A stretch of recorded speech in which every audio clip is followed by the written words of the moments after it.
Jay Thomas. Show. The Jay Thomas Show. It's the afternoon show on Stars 2, Sirius 108 and XM 139.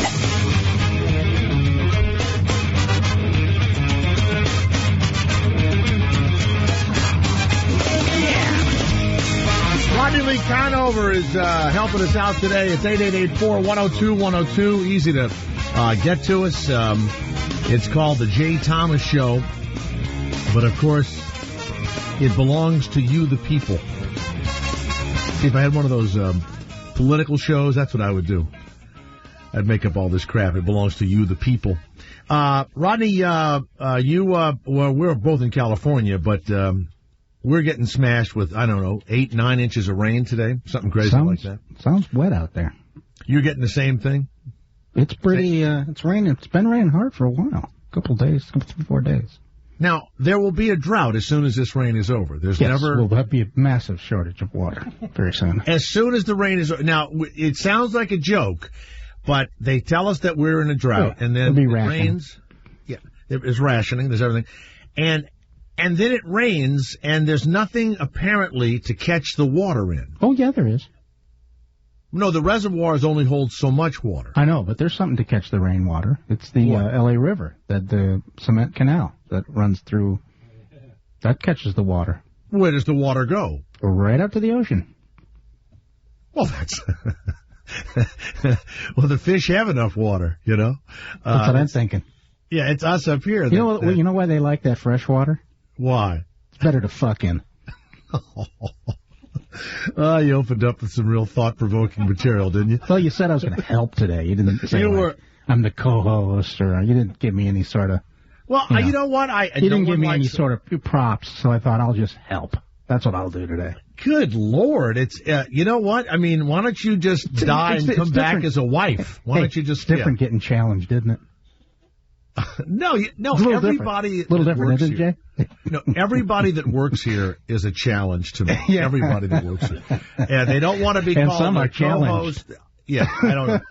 You want to be considered and have a greatness. I was just joking with you, Mr. Tom. Really? I'm not in any mood to be joked with. Oh, really? Well, I'm going to get you in a mood. How about that? Well, my wife is very unhappy and is not... Don't bring it to work, dude. I'm trying not to. I'm trying not to. Hey... Other side of the door, my friend. Is that what I said? I've given that speech, but it doesn't count for me. Oh, I see. So she is not doing a lot of talking because we have gone on a budget. See, our finances have changed. And I did something instead of sitting with her and as I would normally do and the kids, I flew my accountant in from North Carolina. I left. Well, that saved money. They got these things called phones now? No. And he sat with them for 3 days. 3 days. And he showed them. I've never even sat with you for 3 days. No, I wasn't there. But that was my choice. He sat with my family individually and all together for 3 days. That's long. That's a streak. And he showed them all the money and what had to be done. And if we wanted to, continue living where we live and all of that there's just only so much money. And, of course, things have certainly changed here for me at my job. I thought we weren't going to talk about this. No, I'm talking about everything. I told you 2 weeks ago. No, you know what? This guy in Massachusetts was just elected because man of the people, drove a truck, was a lawyer working out of his house and all that. I'm a man of the people. No, it's not why you got a man of the people. I'm a man of the people. I could have won that race. I'm a man of the people. I want everyone to know that I have the same pain. It was called We're Voting for Anybody in the Other Party.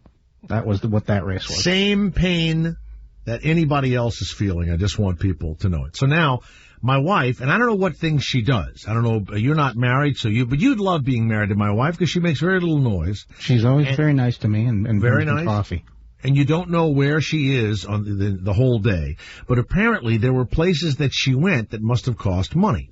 There must have been nails, there must have been hair, there must have been coffee, there must have been lunch, something. Because now... I have a new iPod. Well, she had to get a new telephone yesterday because her phone broke. Thanks, Rodney. So she went and got one of those, whatever you have, with all the equipment, and so she programmed that last night. But we're living on a budget over there. We're on a budget now. And now they got their eye on me. See? Everybody has their eye on me because they think, now, I don't tell them that I bet anymore. So when I'm watching a ball game, I have to just swallow. You seem very uninterested? Uninterested. When somebody kicks a long field goal at the end of the game, you go, oh, that's interesting. Well, the other one is when I call my bookie. When I call my bookie, it's a signal. Got to be signals, you know. Yeah. You're talking to somebody on the phone and you're like, hey, you know those what's things the spread? I mean, bedspread. What, you got a bedspread? You know those things that fly? And he goes, you mean the jets? I go, yeah, them. Like, yeah, I'm thinking about taking a jet over any state that has eagles in it. I don't know. I'm thinking about the 10th. What's it, about 100? I think it'll take the jets about 8 hours to get there. Yeah, and nothing over. Mm-hmm. My best one is my religious discussions that I've been having. Do you really think he should have been made a saint? You know? And I think he should have been made a saint 3 years ago. Like that. That's a saints by 3. See, that's how that's going to work. So that's what we're doing. Now, here's my other thing. I'm sure things will get better for me and my family. And I'm going to give you all great advice. If you've gone on these budgets and your family is living on the budget, when things get better, don't tell them. That's my advice to you. Because you didn't need half the crap that you had anyway. You just didn't need the crap. My kids don't need all of the crap that they had. You know, I'll tell you, this cutting out the lights thing, I got the signs up now. Make sure the lights are out and the gas is off. And I got all the signs up all over the house. It ruins the decorative look of the house. I will admit that. Does not help that when you're walking and you have the signs and all that. But, Roddy, things are terrible. I mean, they really are. I mean, I'm really worried, to be honest. And I'm worried to the point where when I look at that stock market thing, what makes that go up if everything is so bad? That's what I don't understand. The stock market is speculative in nature, which means it does not react to what's going on now. Oh. It reacts to what it thinks will happen in the future. That's why in 2007, the stock market looked at the Congress of the United States and went, uh-oh, and it plunged into the abyss. So it went down because it looked into the future. Always. Up or down is all about the future when it comes to stock market. And so now it's kind of like... If it was about what's happening right now, anybody could trade stocks. You'd go, oh, this happened. Let's trade a stock. Right. See, what I want to know is why we don't, when the stock market goes up, why we don't do what we do when we're gambling. Like you got all your money out there. Double down, you mean? No. Pull in. Say, well, you know what? It's been a long run. Let me sell everything, And then your accountant or your advisor says, well, no, you'll have to pay taxes on all of that. And so it depletes your whatever it is, the gains that you made. But, when like my portfolio is actually going up a little bit, in the last, few months. Yeah. By the way, how come no one's ever gone to jail for any of this stuff? I don't know. It's sick. It is, isn't it? And I read the other day, J.P. Morgan or somebody made $11 billion profit. Well, yeah. How does that happen? I don't get it. It's kind of easy when the government gives you free money. There's some free money. I mentioned yesterday. Do you know how much the J.P. Morgan pays to borrow money from the government? No, I don't know. 0? No interest. Yes. 0 interest is what the Fed charges J.P. Morgan to borrow money. How much Why money didn't they give that deal to us? How much money, Jay, would you borrow at 0 interest? How much? I would borrow... much as you could, is the answer. I would borrow $2 million tonight. $2 trillion.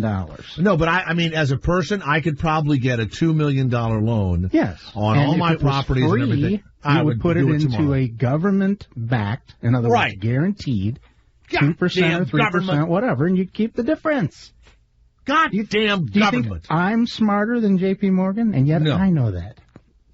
It's unbelievable. And now, by the way, this guy who's been elected in Massachusetts, I had calls last night from buddies of mine in Massachusetts and in Connecticut who were laughing and going, ha-ha. And I said, look, I don't really care, okay?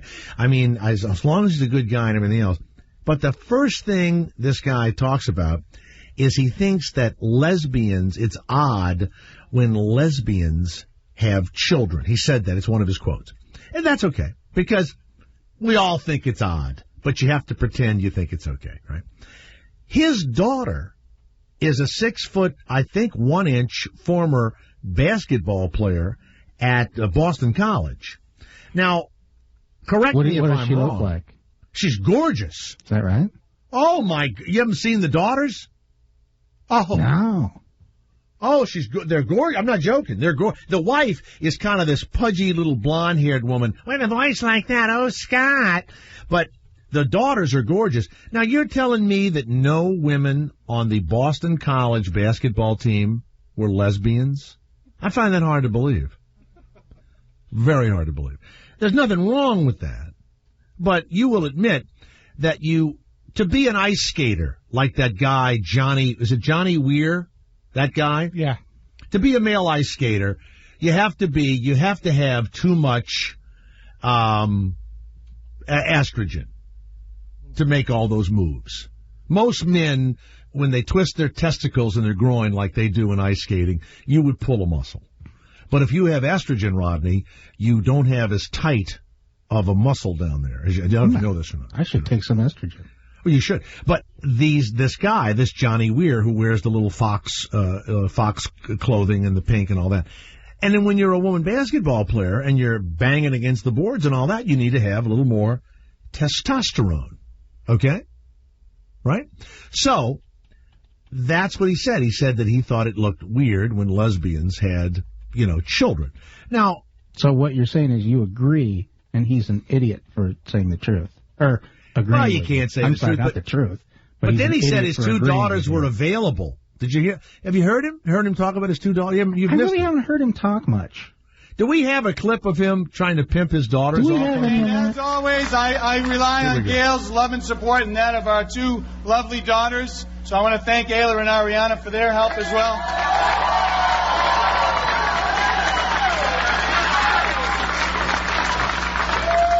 And just in case anybody who's watching throughout the country, yes, they're both available. Oh, you gotta laugh, you idiot. No. He was saying a joke. What's the matter with you, Jay? Only kidding. Did you hear the reaction he got? You can't say a joke anymore. Only kidding. A guy who makes his living telling jokes. Ariana definitely saying no more available jokes. What Ayla is. The guy's getting laughs. Are you nutty? It's not getting laughs. He was getting some odd cheering. He's so pimping what? You've never got odd cheering, Jay? I am not a guy that just got elected to the United States Senate. See. We need more people that are stiff and don't get any laughs in politics. Did you hear the daughters squealing? They really know how to run things. Those Harry Reids, Yeah. That's who we need in there. Yeah. Some fucking stiff, loser, no sense of humor dickheads. Because they know how to run things. Is this guy pro-choice? Is this guy pro-choice? I got to think he is in Massachusetts. Must you be. think he's been probably elected got a couple to some other office? No, I don't mind him being elected. And No, I'm just saying he's been elected to some other office in Massachusetts before this one, hadn't he? Yeah, he was in the state. He did. And he's a lawyer at his house. He's not a big time lawyer. He just has a law firm at his house. But is that but just to clarify, was that a criticism of him that he made that joke about his daughters? Yes. It's a criticism. It was. Now, did he say the other one was available because she's a lesbian from the basketball team? I'm just alleging that. But the thing that would have been too far.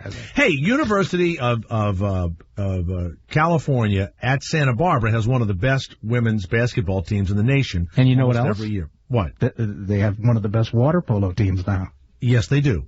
And so it is part of our social fabric here to go and see the women play basketball and go see the water polo and all of that. And I will tell you, I meant the gym was flooded. But just that one just get you. They're huge, these women. They are I know, huge. but that doesn't make them lesbians, does it? No, it doesn't. Huge? But they are big, mannish-looking, women, right? Mannish-looking women, right? And you gotta figure that some of them, like the gals. That's all there is to it. I just thought it was odd that he said that. That's all. Just thought it was an unusual thing for him to But he didn't make a comment about lesbians. Yes, he did.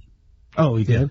Yeah, he said that when they were talking about the other thing, same-sex marriage, he was against it. He said he thought that lesbians having children was not normal. So he's against same-sex marriage and believes the definition of marriage is between one man and one woman.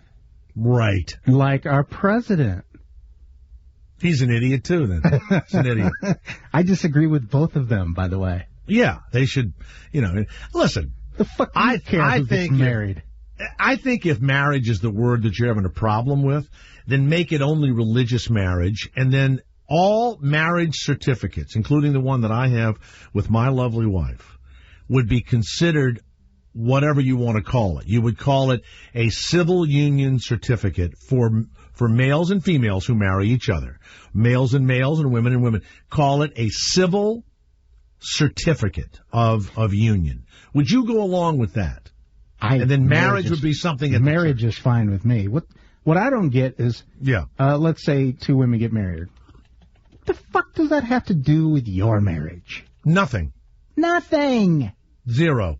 So shut the fuck up. Yeah, nothing. Some guy called me last night, my friend Steve from Connecticut.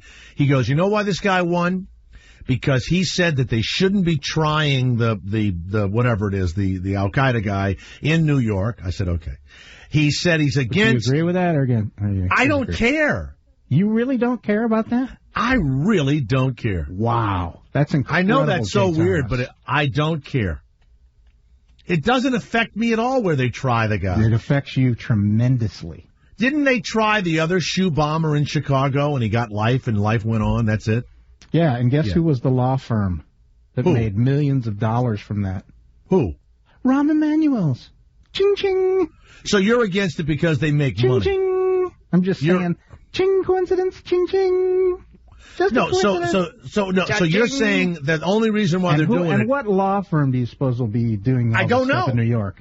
I don't know. I don't know. Yes, Mr. Thomas.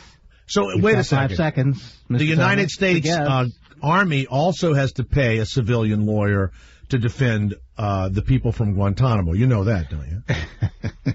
A military tribunal is somewhat less expensive, but yes. No, but they have to pay the guy. Sure they do. It does cost money.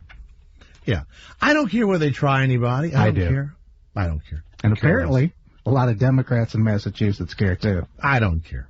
How many registered Republicans are there in Massachusetts? I don't know. I think like 10 or 12%. God, that's embarrassing. Don't hold me to that, though. I'm just... That's embarrassing, if that's true. That's unbelievable. So that's it. No more of that health care. That's fine with me. Fine with me. Let them die in the street. Just take the stretchers out of the hospital and roll them in the gutter. There you go. Roll them in the gutter. Let's go. Is this Lisa from New York? Is that a real person? Yes, Lisa, the Jay Thomas Show. Thank you. How are you, Lisa? Hi, Jay. I'm offended. I'm offended that you think female basketball players sound manly. They are very manly. Mannish. Mannish. They're very mannish. Mannish? Why are you laughing at that? They're mannish. I don't know, because you got a thing with lesbians, and it always cracks me up. But I play basketball, Jay. You are. Your name is Lisa, and your name is Lisa. I got it. All right. Thank you very much, I miss Lisa. Sean, Jay. You do? I miss him. Well, I'm so sorry. I am so saddened at this. It's kind of a diss to Garrett, though, isn't it? No, it isn't a diss to Garrett. No, I love it's too Garrett, bad too. that you get caught. A little bit of a diss to Garrett. You know. I love Garrett. Right. But I miss Too late. Sean. Too late. You dissed him. Yeah. You took his profile down from your website so quickly. It was like... I took what down from the website? It doesn't have anything to do with that. Those are people in India that do that. No, you want to hear those something? Those are female. If I knew how to get into my website, I would do other things to it, but I don't know how to get into it. Jay's still looking to turn the computer on. I don't. In fact, Garrett can tell you that, Garrett, I've been emailing people going, who fixes the website? That's what I've been doing. And no one can answer. We even have a webmaster, and he said, I haven't touched it. I don't know who does it, so I don't know. Someone's hacking it. All right. Someone's hacking in. All right, you know what? Listen, Lisa, it was great talking to you. Thank you, Jay. Thanks. Hey, Jeff, you're in Washington, D.C. Did you call us yesterday and I said you must know a lot about government because you live right in Washington? Didn't I say that to you? Sure did. Actually, I just want to throw one thing on hold. I can't hear Rodney or the other callers or any of the media clips you're playing. Wait a second. You can't hear but one side of the show. I can only hear Jay Thomas. Garrett. You can't hear me? All right, well, now I can. Now I can. I just couldn't now hold. You can. Wait a second, Garrett. You mean to tell me we've been doing another one-legged show? Yeah, only on hold. No, that can't be true because I'm getting emails on Facebook telling me to go fuck myself. So apparently, when they cut my salary, Rodney, they cut some of the channel bandwidth or something. I don't know. So, Jeff, I don't know what to say to that. Moving on. I mean, Jesus, no. You know what, Rodney? The chair is squeaking.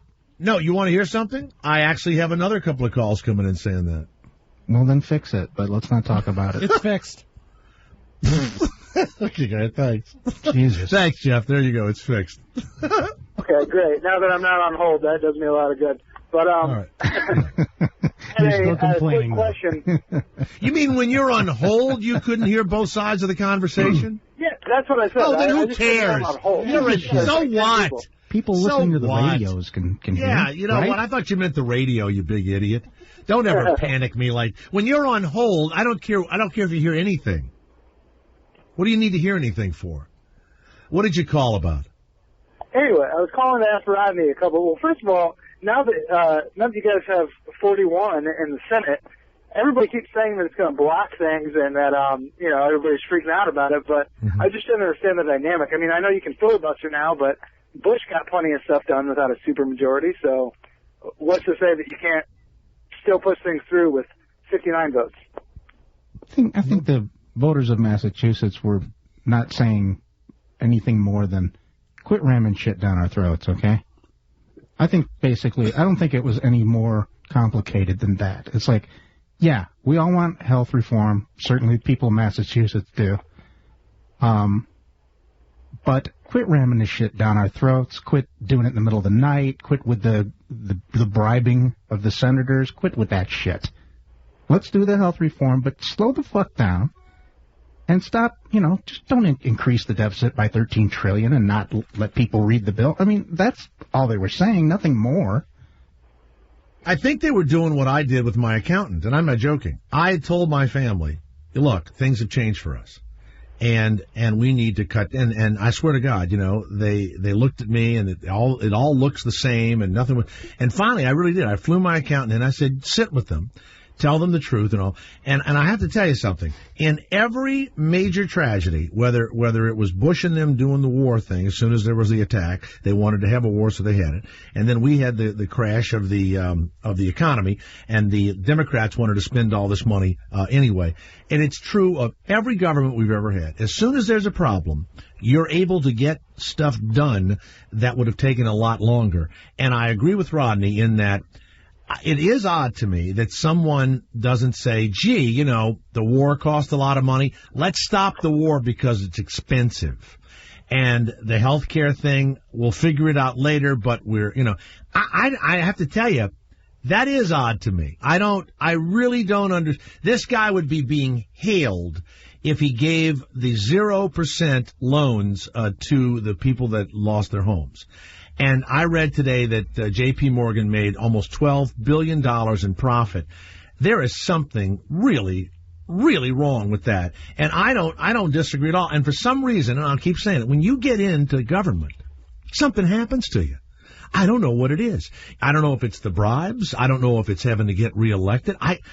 Not one person, even the governor of Louisiana, this guy Bobby Jindal that we all loved, he hasn't done anything.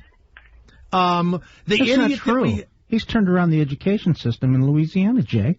You're Actually, wrong. that was started in New Orleans. It might have been started there, but the guy's done an outstanding job throughout the state. There's no one, Democrat or Republican, that is saying nothing less than The education system has been a brilliant success for Bobby Jindal. But that started after the storm, and it was really kind of done out of necessity. Yeah, out of necessity. Well, maybe so, but and here's another one. How about this idiot that's our governor, the German guy? Well, what do you again? Why doesn't he ride around with his helmet on backwards? You have to look at who spends the money. I hate it when people go, "Oh, Barack Obama, man, hey, unemployment 10%. Barack Obama had nothing to do with 10% unemployment. Nothing. I agree. I hate it when they say, "Oh, look, Bush ran up the deficit." Bush has got nothing to do with the deficit, you asshole. And I'll tell you something else, Jeff. This guy won't do anything. Rodney, no, Jeff is on the line. Get him off. This guy that got elected won't do anything any different than the rest of them. There's a legislature in Sacramento that lives on a different planet, and that's why. Absolutely. Yeah, all of that. I mean, what does the governor do in California? I don't know. I haven't the faintest idea. Besides take steroids. Yeah, and he smokes a cigar. That's it. By the way, he's got a woman that works with him that smokes cigars. Have you seen that woman? She's a Maria? No, the woman that's his second in command. No, she smokes cigars and talks. She smokes cigars. Some woman named Linda Kennedy or whatever works for her. She plays basketball too, I understand. Absolutely. And by the way, may I add? Manish. Lesbian. Smokes a cigar, lesbian. That's his assistant. Go online and get a picture of her. She's got a big old stogie in her mouth. Thank you. Let's go to Jeff of New Hampshire. Yes, Jeff, the Jay Thomas Show. Jeff Furlot, how are you today? Jeff Furlot. Good. Hey, how you guys doing today? What's up, Rodney? Yeah. Tom Brady will not play in the Pro Bowl because his fingers hurt. I think it's because his pussy hurts. His fingers hurt because he's spent the last how many days using with them. her. The most beautiful. She came into our studio a few years back, and I don't care what she looks like in the magazines. In person, she's the freshest, most beautiful woman I've ever seen. This Gisele Bundchen, whatever her name is. Oh my God, Gisele. It's so perfect. It's a fabulous name. Even Bundchen is a good name. She's got. I know the name is great. She's got to be good looking because she's fucking his whole thing up. He's bored, just like you said, Jay. He's bored. Totally bored.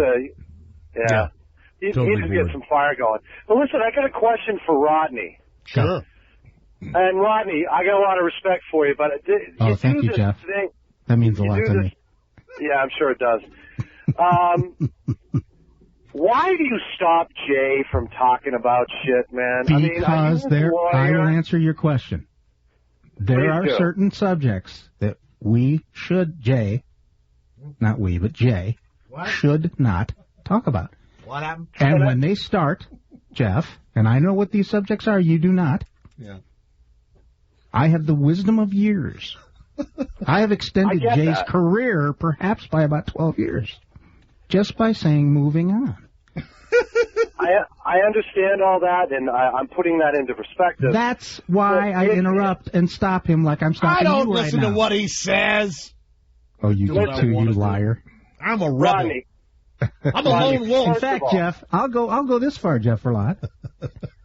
I've extended my own career by 12 years by stopping Jay from saying shit. That's right. So it's selfish reasons. Very much so. And by the way, can I tell you something? That I actually have a clause in my contract, this is no kidding, where I am not allowed to say anything disparaging about the company, all the companies that I work for. So he is absolutely correct. Now, I'm, of course, joking a little bit sometimes, but he feels as though that maybe, if they really wanted to, if people want to hear about the squeaky chairs, they'll tune into Squeaky 109 or whatever it is. Squeaky chair channel, that's right. This is the Jay Thomas Show, where we talk about entertainment, what do you want to know, Jeff? Business, what do you want to know? So we have a good time. Jeff, what do you want to know? What did he stop me from talking about? Well, no, you get on a roll. Hold on now. You get on a roll about something, and old Mother Hen Rodney always seems to go, and what was that thing, moving Jeff? on. What was that thing, Jeff, specifically? Well, he was just about to talk about his contract, but he's already been talking about it, Rodney. Moving on. But I know I don't have to say much because he's going to stop me, so I didn't have anything to say anyway. Okay. You know what, Jeff? What you don't get is you would have no show to call in and be annoying if it wasn't. It's all guys. We should move on. Oh. Hold on. No, you're out of here. Moving on. Don't worry Excuse me, about the it. man has spoken. Hey, by the way, let's drop this. We have a guest coming on today that may be the nuttiest guest we've ever had, and I'm praying that he makes it on the air. Can't be the nuttiest he guest. may We've be had some nutty ones. He is the nut. No, it's not a joke. He jumped off the bridge in St. Petersburg to kill himself. St. Petersburg, Florida. That is a beautiful bridge, by the way. It's gorgeous. And he smashed his entire body, and he lived. And now he has invented a thing to stop people from killing themselves. And we have him. His name is Hans. We have Hans coming on. He has been emailing us. He has been texting us and everything. And we want to leave Hans as much time and as much space as we possibly can, because we're going to talk to him. Slow. I don't know how. Is he coming in the studio, Garrett? No, he's on the phone. Oh, good, because they're on the wheelchair ramp. They're on the 25th floor there. No, we don't want him. We don't want him in the studio. No, that would in be fact, a bad one. we want him on the. You don't even want a step stool. Yeah, we just want him in the lobby. Yeah. But he Call is from the basement if you don't mind. Yeah, he could be one of the kookiest guests we've ever had, and at the same time, he has really invented something that may save people's lives at the same time. But he's one of the few people that has lived from this horrific drop from the St. Petersburg Bridge. Then we have, thank you. Then we have a woman coming on today. There are scammers out there for this Publishers Clearinghouse, and they are better than the Nigerians or the Kenyans at getting money out of people. And they even made a check and everything, Rodney, and they present people with this Publishers Clearinghouse check, and they're very good at it. And we'll have somebody on that's caught this publishing clearinghouse scammer. So those are our two guests today. And then, Jeff, when you call back, be funny. It is the Jay Thomas Show, or we like to call it Moving On.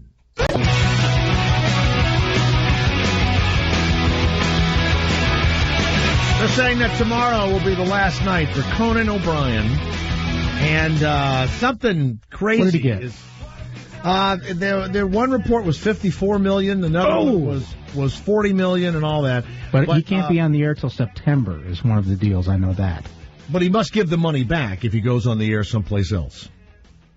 That's what I understand. Really? I thought they negotiated a lower price and said you can go on the air in September now.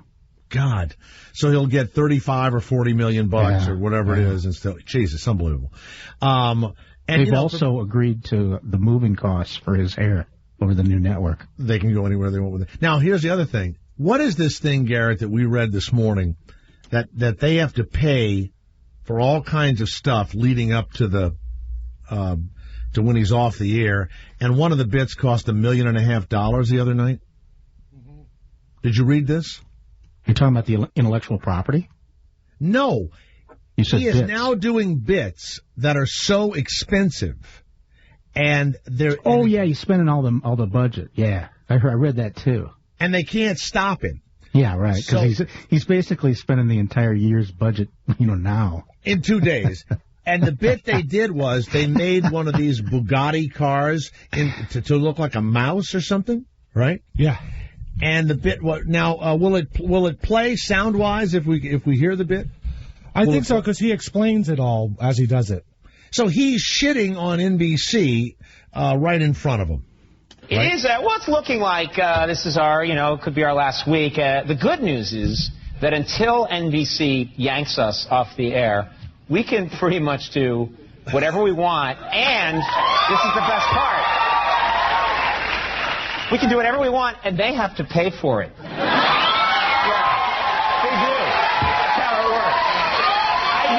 And they have to pay for it. So, for the rest of the week, we're going to introduce new comedy bits that aren't so much funny as they are crazy expensive.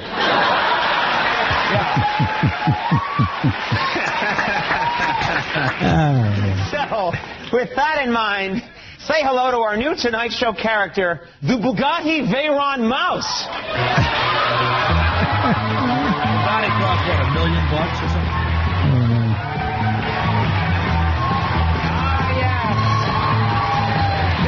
Ladies and gentlemen, most expensive car in the world dressed up like a mouse. And as you can hear, the Mouse's theme song is the original master recording of the Rolling Stones classic, Satisfaction. Now let me ask you a question. Is this appropriate music for a car that looks like a mouse? No. Does it add anything at all to this comedy bit? No, it doesn't. Is it crazy expensive to play on the air? Not to mention the rights to re-air this clip on the internet? Hell yes! That's right, ladies and gentlemen. Total price tag for this comedy bit, $1.5 million. Wow. Now, I'm a fan now. That's I will good tell stuff. you right now, I am now a fan of Conan O'Brien's. I think everybody that works, or even some people who don't work, I think they all harbor a feeling, an urge to tell their boss to go fuck themselves, even if they like their boss. There's part of you that just wants you just want to go in there and go, you know what? Fuck you. And to watch Conan actually get to do it is pretty funny. Yeah, and I guess he's not kidding. That's what's so funny about it. I don't think he's kidding at all. In these contracts, they'll give you a budget, and the budget is whatever it is, and it's already budgeted, by the way. And for those of you that work in these regular companies, you know, well, we can't go over the budget, but you can spend the budget you have. So he dropped, according to everything I've read, he dropped $1.5 million because I think it's $250,000 to run Satisfaction. That's the royalty price. And then the rerun is another $250,000 or something. So it's like $500,000. That is fantastic. That is, okay, I'm a fan now. That's it. You know what it is? What? It's the time-tested, good old sticking it to the man routine. Right. But it's also good for NBC. I bet their numbers are huge now at night. Oh, he wins in his slot. Yeah. Simon Cowell is going to produce... Carson Daly is on Al Jazeera, I hear. Yeah, we heard that. Yeah. Oh, you did? Sorry. Yeah, we heard that. When? Simon Cowell is now going to help the earthquake victims in Haiti. What is that? That's good. What is that? Was he agreed to never go there? Susan Boyle is going to sing. My God, wait till they see her. Don't they have voodoo there? They do. Wait till they get a load of her. Think they'll all go running? I still don't, and I keep saying it, and I keep thinking I'm joking, but I'm not. Nobody has said anything about the country of the Dominican Republic not helping. Nobody. And it ought to be an absolute headline. Do you know what the Dominican Republic did? What? They took their phone off the hook. So you can't call them? Yeah, you just get a busy signal. Let's see what else I guess... They did send over several, I hear, in defense of the Dominican Republic. They did send over several Sammy Sosa autographed baseball bats. Paula Abdul has offered to buy 100 bottles of Haitian rum at retail. That's what she's doing her part. Yeah. She's doing her part for the whole thing. Now, I don't think she'll ever work again. She's a complete nut, and she's Not gone. true. You think she'll work again? Yeah. Oh, not only will she work, she'll be on Simon's new show. Yeah, that'll that's what beat the everyone's pants saying. off of American Idol. Oh, come on. The X Factor or whatever. He hired her? Well, I bet he does. No. I'll lay odds. She's too nuts. What do you mean, too nuts? Now, that's true. That's true. Yeah, you want to, You're talking about the same people that wait in anticipation all week to watch karaoke. That's right. What am I saying? You're too nuts. Also, as I look at all the news here, I'm seeing that Tiger Woods is in fact, they have verified he is in a sex addict rehab center in Mississippi. I don't know why Mississippi. It just makes me laugh. Are people sex addicted in Mississippi? I don't know, but it must be in Biloxi. That's the only city I can think of. Close to the casino? Yeah, right next to the casino. I don't know why he's there. Of all the, I guess they figure a semi-black person can hide better in Mississippi. But they're now saying that they make you make your bed and stuff, right? That's part of the deal. You have to do your own work. Rodney, did you read that they're giving him some special dispensation from doing that? Oh, yeah. They made an exception in his case. He doesn't have to, I guess he doesn't have to make up his room or make his bed like the other, I don't want to call them inmates. I don't know what else to call them, patients. Inmates, patients, yeah. He doesn't have to do that. He's got a staff. And I think that can help him clean up, right? Yeah, they clean up and do the, make the beds, and he gets to bend one of them over, I think twice a day, or is it 3 times? I can't remember when I was reading. Many people are saying they don't know what he's going to do. They don't know who he's going to have sex with, but he is going to be watched so carefully once he leaves the facility, gets back out on the tour, that he may never, ever get a chance to get laid again. That's who's saying this? People are saying he's 33 years old. He's never going to have sex again? People are going to be watching him so carefully, and no matter what he does, and he won't be able to trust any woman that he ends up with. He won't be. He'll never get laid. So, and if he's not going to get laid, he might as well go back to his wife. You know what I'm saying? He might as well just go back to her. But so he could say, hey, I could not get this at home. He's in Hattiesburg, Mississippi. Thank you. By the way, who's helping us out today? Who's helping us today? Liana. Hey, Liana, how are you? Good seeing you again. How are you? Hearing you. Wonderful. What a voice that Liana has, huh? It's unbelievable. Fabulous. Thank you. When you call 888-410-212, Liana is there. Also, at jthomas.com, the babe of the day. And I've added a casino to my website. Have you really? I have. It's a good idea. It's a very good idea. Yeah.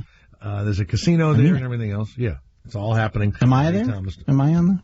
Maybe your bio or some pictures. There's some pictures of us. There's also pictures of me hunting and everything else. Yeah, people might be interested in seeing me. Who knows? All of that stuff. Yeah. Hattiesburg, Mississippi. That is that's a complete shithole. Is it? Jesus. Oh God.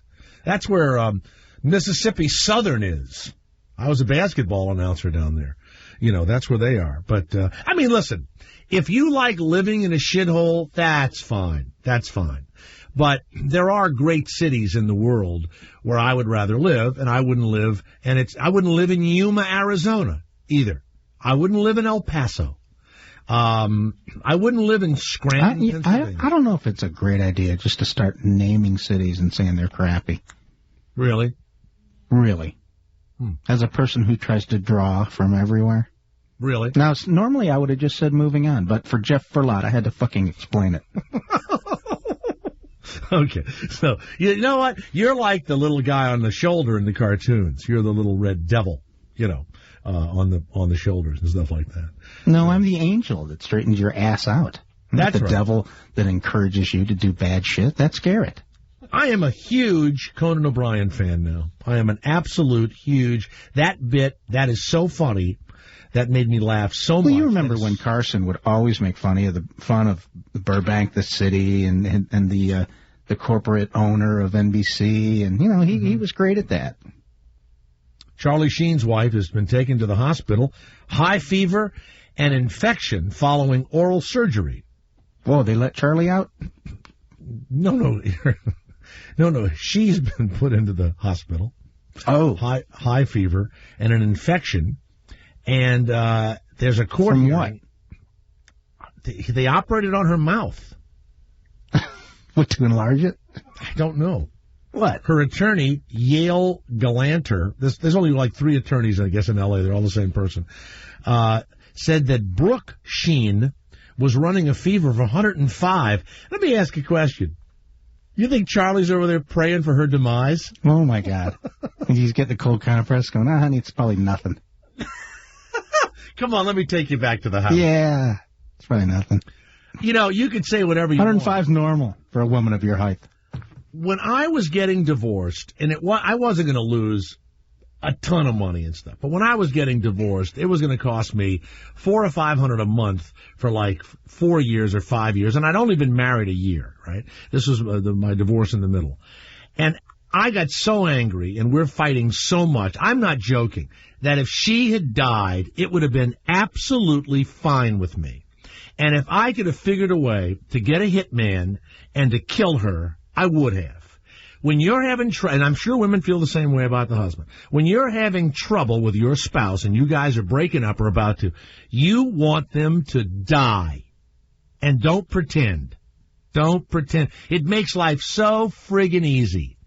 I bet you Charlie's over there right now, pretending he wants her to live and all that kind of stuff.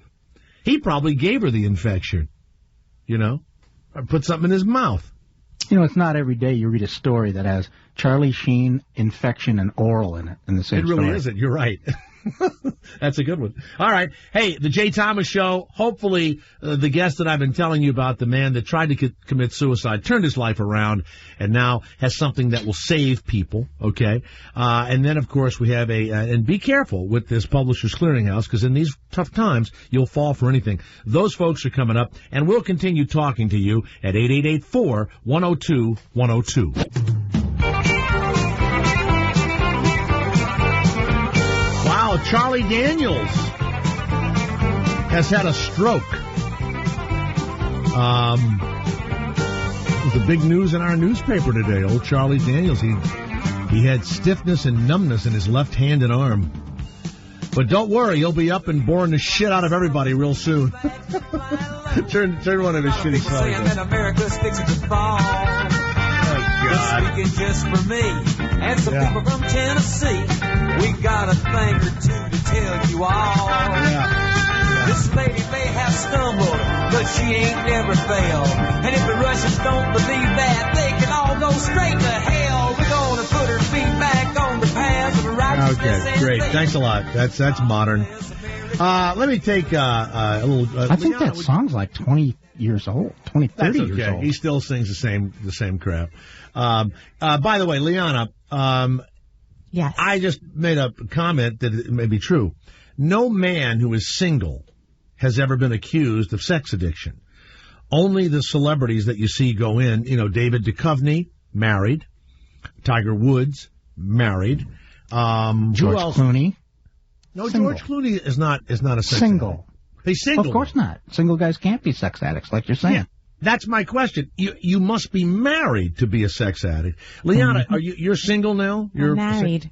You're married now. I'm still married. You're still married. You've been married for a while. When you were single, did you ever meet a sex addict?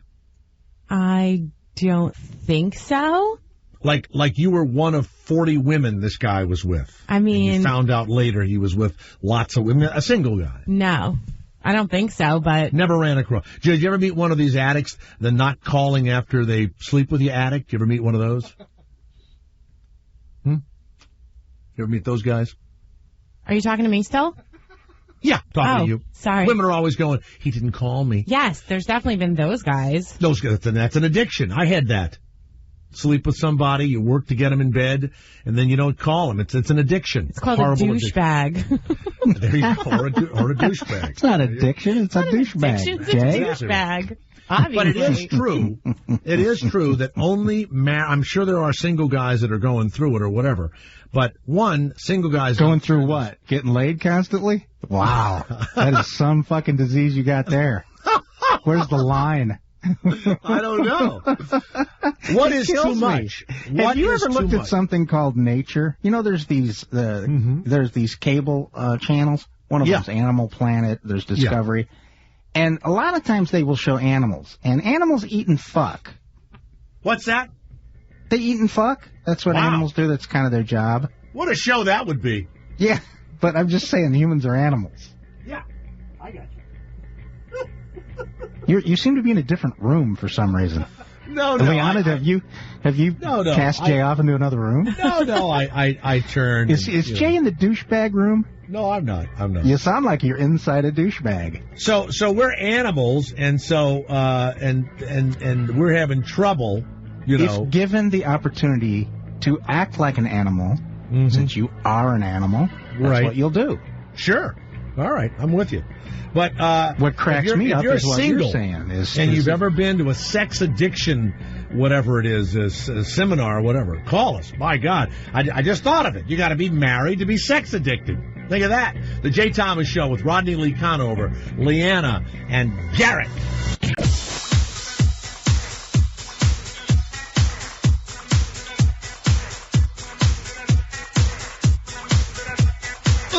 We didn't play Satisfaction by mistake, did we? No, not at all. That's good. Hey, you know what? We have to pay. You know what? We have not to if it's pay. If it's under a certain time length. If it's bumper music, it's extremely less than playing the whole song. I mean, it's but Sirius way XM less. pays, I'm sure, millions of dollars a year in what they call BMI, royalties to ASCAP. Yeah, absolutely. And so we pay, but I remember when I did Mr. Holland's Opus, they used John Lennon's Imagine, because in the movie he's killed and Dreyfuss's character's all upset about it. And the price was $250,000. And that was a long time ago, 15 years ago or so. So I'm sure that Satisfaction, which I heard the other day, that bit cost them $500,000 that Conan ran, that we played a little bit earlier. God, so checks just roll into these guys. God, that's unbelievable. God. You know, I got a check the other night from Cheers for like 81 cents. It's just down to nothing now. Just goes down to nothing. It's 81 cents? I mean, you're being funny, but I did get a check from the Hallmark Channel for like $1.80. Yeah, that happens. What happens is that unless they make a brand new deal. But why don't they just let it build up till it gets to like $50 and then send you that? Because I get it every year. No, they don't do that. You got to pay. They got to pay every 13 weeks or whatever it is when it runs. Well, then I know. You've got these channels. Ion. You know what Ion is? I don't even know what it is. I do. And they must be paying them, $50,000 for the whole run, because I got a check for like 14 cents from the Ion channel. For real, 14 cents? Or are you being like nothing, outrageous? Absolutely nothing. Hey, by the way, let's go to Hans Jones now, the man that we had talked about earlier. Hans, it's Jay Thomas. How are you? You better go to him now before it's too late. Jay, how are you doing? We are so excited to have you on the show. We're so excited to have you on the show. Yeah, that 14-cent paycheck kind of caught me off guard there. Really? Jay, let me first say thank you so much for having me on the show, and I'm certainly excited to be here. Would you like to start, or should I? Well, first of all, let me introduce you to my friend Rodney Lee Conover, who's with me today. Rodney is here with me today. How are you doing, Rodney? I'm great. How are you today? I'm doing wonderful. Are you? I am fascinated. Are you in a building or a house, or where are you? I'm in my office right now. Is it on the first floor? First floor. Great. You're okay, psychic. Go ahead, Jay. Yeah.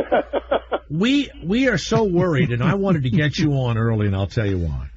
I am fascinated with suicide, and I have all sorts of questions to ask you, because you are, and I've invited other suicide survivors on, and they decided after, thinking about it, that if they came on the show, it would drive them perhaps to want to kill themselves, right?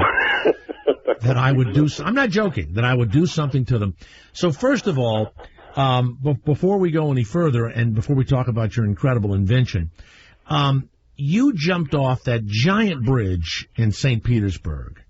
20 stories, to be exact. Yes, I hit the water at 75 miles an hour. It's an absolute miracle I'm alive.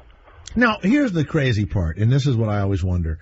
Why is it that you didn't decide to kill yourself in some more painless or quick way? Like I would blow my brains out, or maybe I would take an overdose of heroin or something that would anesthetize me or whatever. Why would you take something that not only will it kill you, usually would kill you, but would also be so friggin' painful? Because when you hit the water, you don't break the tensile strength of the water. It's like concrete when you hit, isn't it? Yes, indeed it is, and it's a horrible way to die. If someone's contemplating jumping off of the Skyway Bridge, they really need to consider that when they hit the water, you do in fact feel the pain, and you wind up under this dark, murky water, and you're a bit confused as to what direction is going. You don't quite know which way is up or down. And as I started to get a hold of myself, it initially had knocked me unconscious hitting the water. Did you say, "Oh shit, I'm alive," or did you think you had died? You go into this kind of primal magic genie inside yourself, and there's strength in that.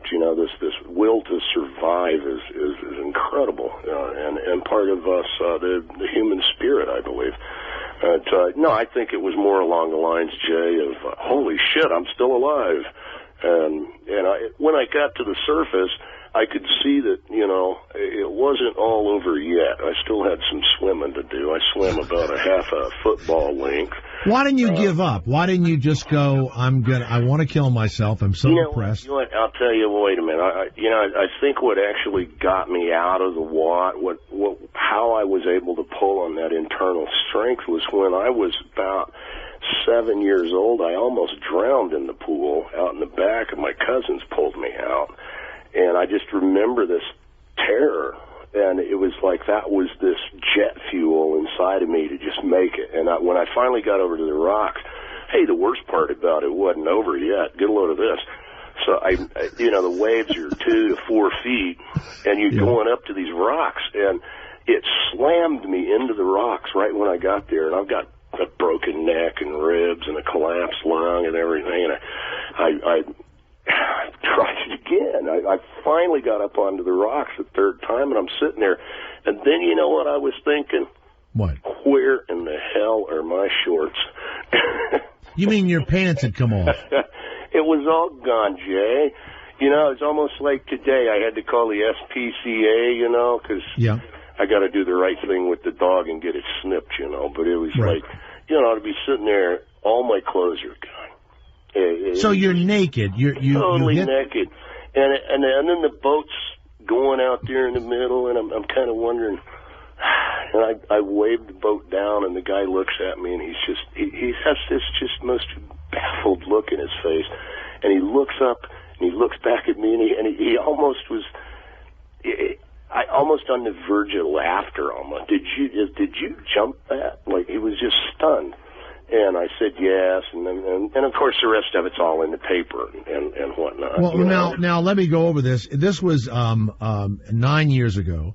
Hans Jones, were you 35 then? Are you 44 now? I was actually at the time 36, and I'm actually 45 now.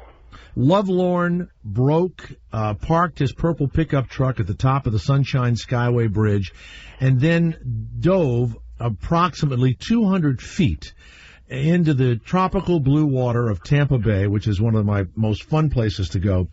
And you hit the water after about, 5 o'clock in the afternoon, was it? As I recall that, Jay, it was a little earlier than that, but, that's, picking hairs. Now, were people running towards you, or did you just pull the truck up, jump out, and then jump off the bridge? Well, my whole mindset at that time, it was like my whole life was over, Jay. I mean, I was just jumping. Who left you? Who's the woman that left you that caused it? Hey, this story, have you ever seen a based on a true story movie that's actually funny? Rodney and I have written them. Well, get a load of, here's another one for you. I mean, this is a suicide story that we could sell that has humor to it. Well, hey, let's be partners. Get a load of this. Here's Rodney. The deal. I'm with the same woman. It's like an 80-20. What about you, Jay? Okay. No, wait a minute. Hey, Hans. After meeting you... I'll give you a guess who's 20 and then see if you laugh. Yeah, listen, after meeting you, Hans, Rodney and I have been looking for a break, and you may be it. So now you are 36 years old. You're living in Tampa, St. Pete. And who's the woman now? Let's go with the story. Well, now she's kind of like that girl. My wife is brilliant. She's a member of FINRA and the Financial Regulatory Authority, and doing a good job there. Regulating finances, chick. By the way. But here's the funny part. She's like that chick from My Cousin Vinny, kind of. Except imagine an Asian girl like that. So you have an Asian who's like My Cousin Vinny. I like it already. I love all of it. I'm loving it all. I'm thinking Margaret Cho. Now the next part of the movie, you think about this for a second, like something about Mary. I'm just totally crazy about this girl, right? You're nuts about her. You love her to death. She's your girlfriend at the time, right? Yeah, and so this story has all this capacity to make you cry and make you laugh. Right. Now, what was causing you the problem in the relationship if you were so in love with her and she had a good job, and this is before the Well, no, not at the time. She didn't have a good job. I mean, only recently we've actually been able to kind of... Wait a minute. You're still with her? Oh, yes. And get a load of this. We went on to have another child. His name is Jet Jones. And he's 3 years old. Is that because if he ever jumps off a bridge, you want to hope that he jets away from the water? I mean, did you freak out when her water broke? Yeah, that's right. Did you hear what Rodney said to you, Hans? Go ahead, Rodney. Ask him again. I think he heard me. Did you freak out when her water broke? Oh, God, you guys. You didn't hear me. That's why you're the pro. That's right. You are the pros, I'll tell you. You've got a great life. So there you are. You're living together. Do you have a child at this time? Yes, we had a child at the time, and here's basically I was involved in, the sock locker. I'm the inventor of Velcro attachable socks, so they're not locked. What was that? What was that? I didn't know this. The sock locker is what? Yeah, I am the inventor, the patent holder. What is it? For the sock locker, and these are Velcro attachable socks, so you don't lose them in the washing machine and dryer. Jay, about a year ago, remember we were talking about inventions, and I said that this is what you need, that sock invention? What does it do? I think somebody called it a sock condom or something. Okay, no. What does it do, Hans? What does your invention do? Okay, now imagine there's little tabs that look like little logos on your sock, but when you open them up, there's Velcro on the inside. You stick them together when you take them off, and then you don't have to look for them when you pull them out of the dryer.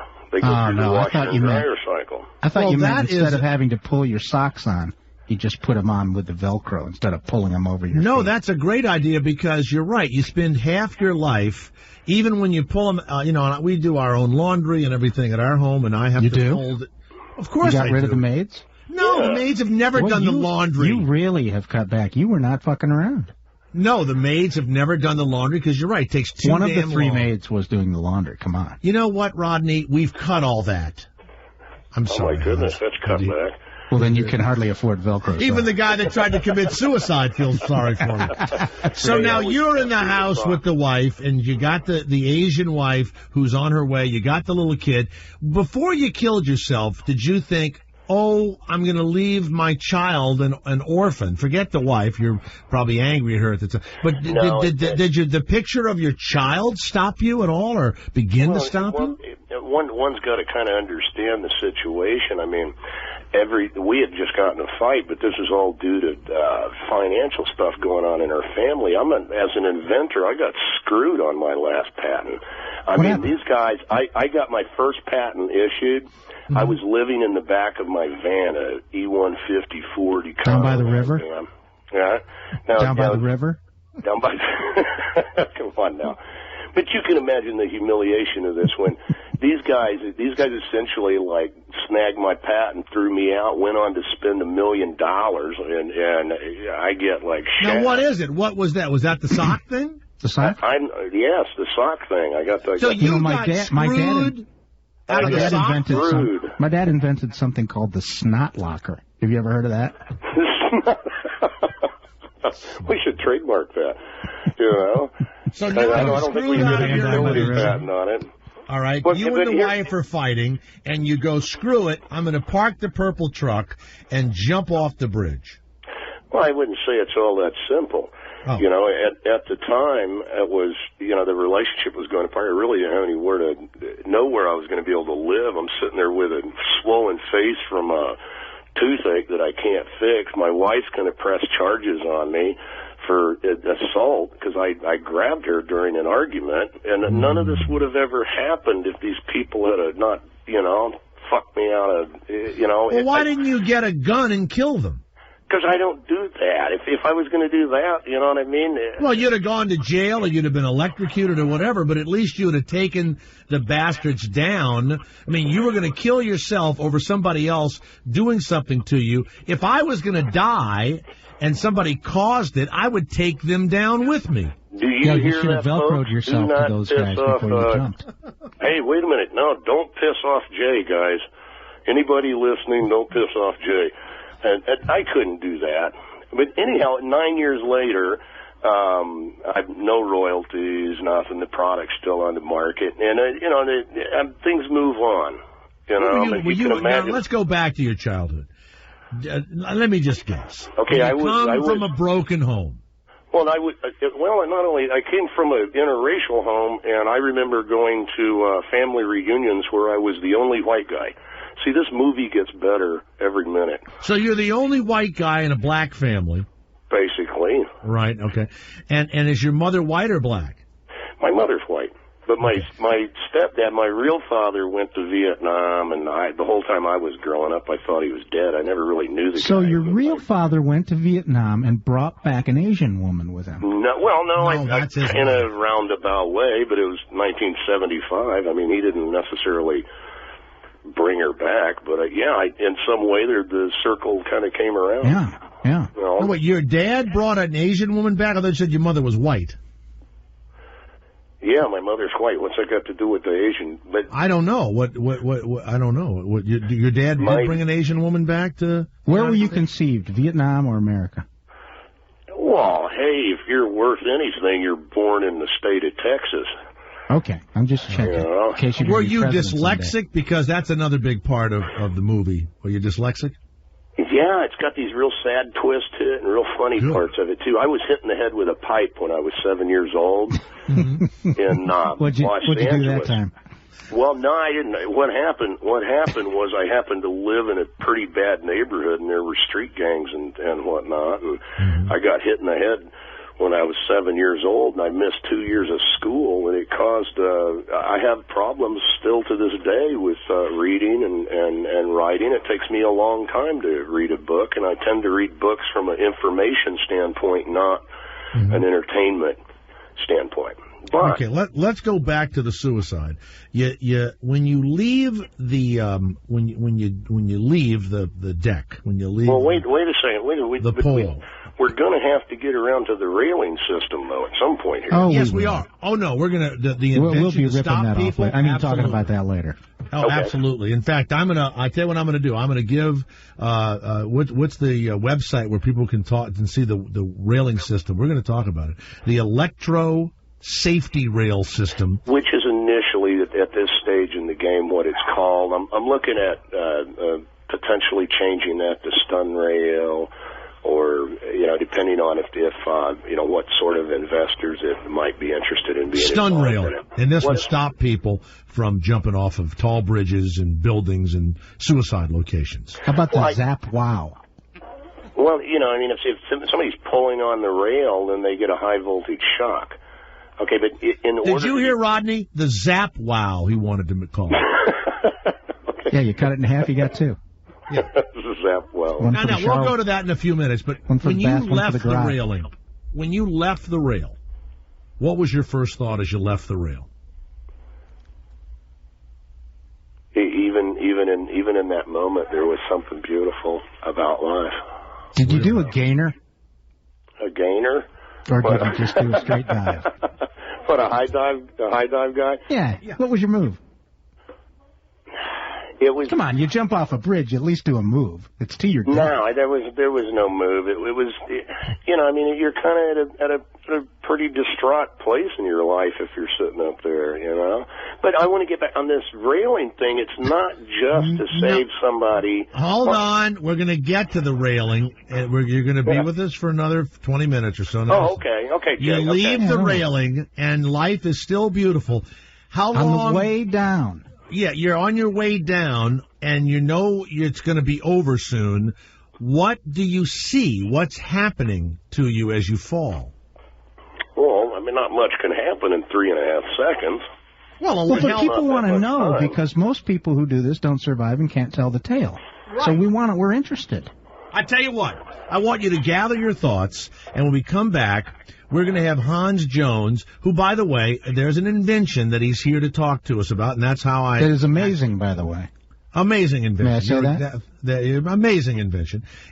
Right now, it's the electro safety rail system that will render it virtually impossible for people like him to jump from tall buildings or bridges or other suicide locations. But when we come back, he survived a 200-foot drop into Tampa Bay from the Sunshine Skyway.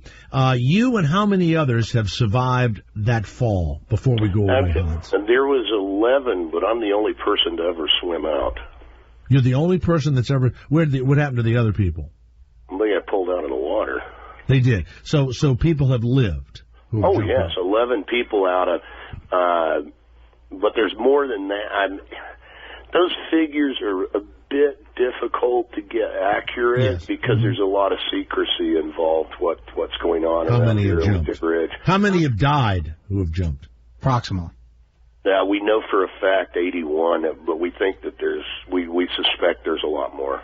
So maybe 10% of the people live. And that's only been within the last few years that those records were set like that because they had tried to put cameras and phones and stuff up there. So that's only since they've enacted these policies to try to stop people from jumping.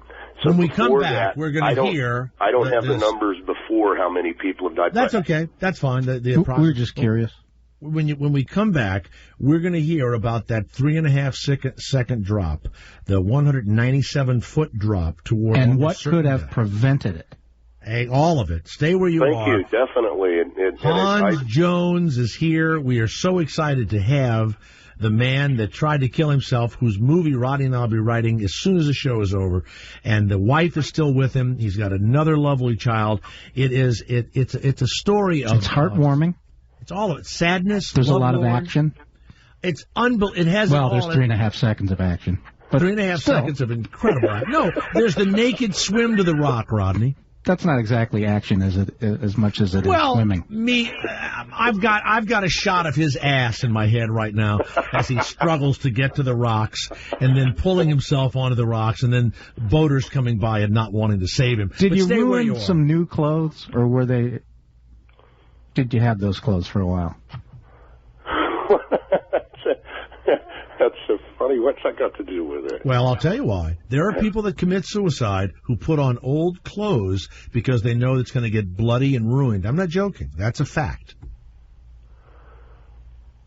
That really never occurred to me. Oh, we know all about this stuff, Hans. Yeah, we're in. We researched. Stay where you are. Hans, we're glad you're here and you're coming back. It's the Jay Thomas Show with Rodney Lee Conover.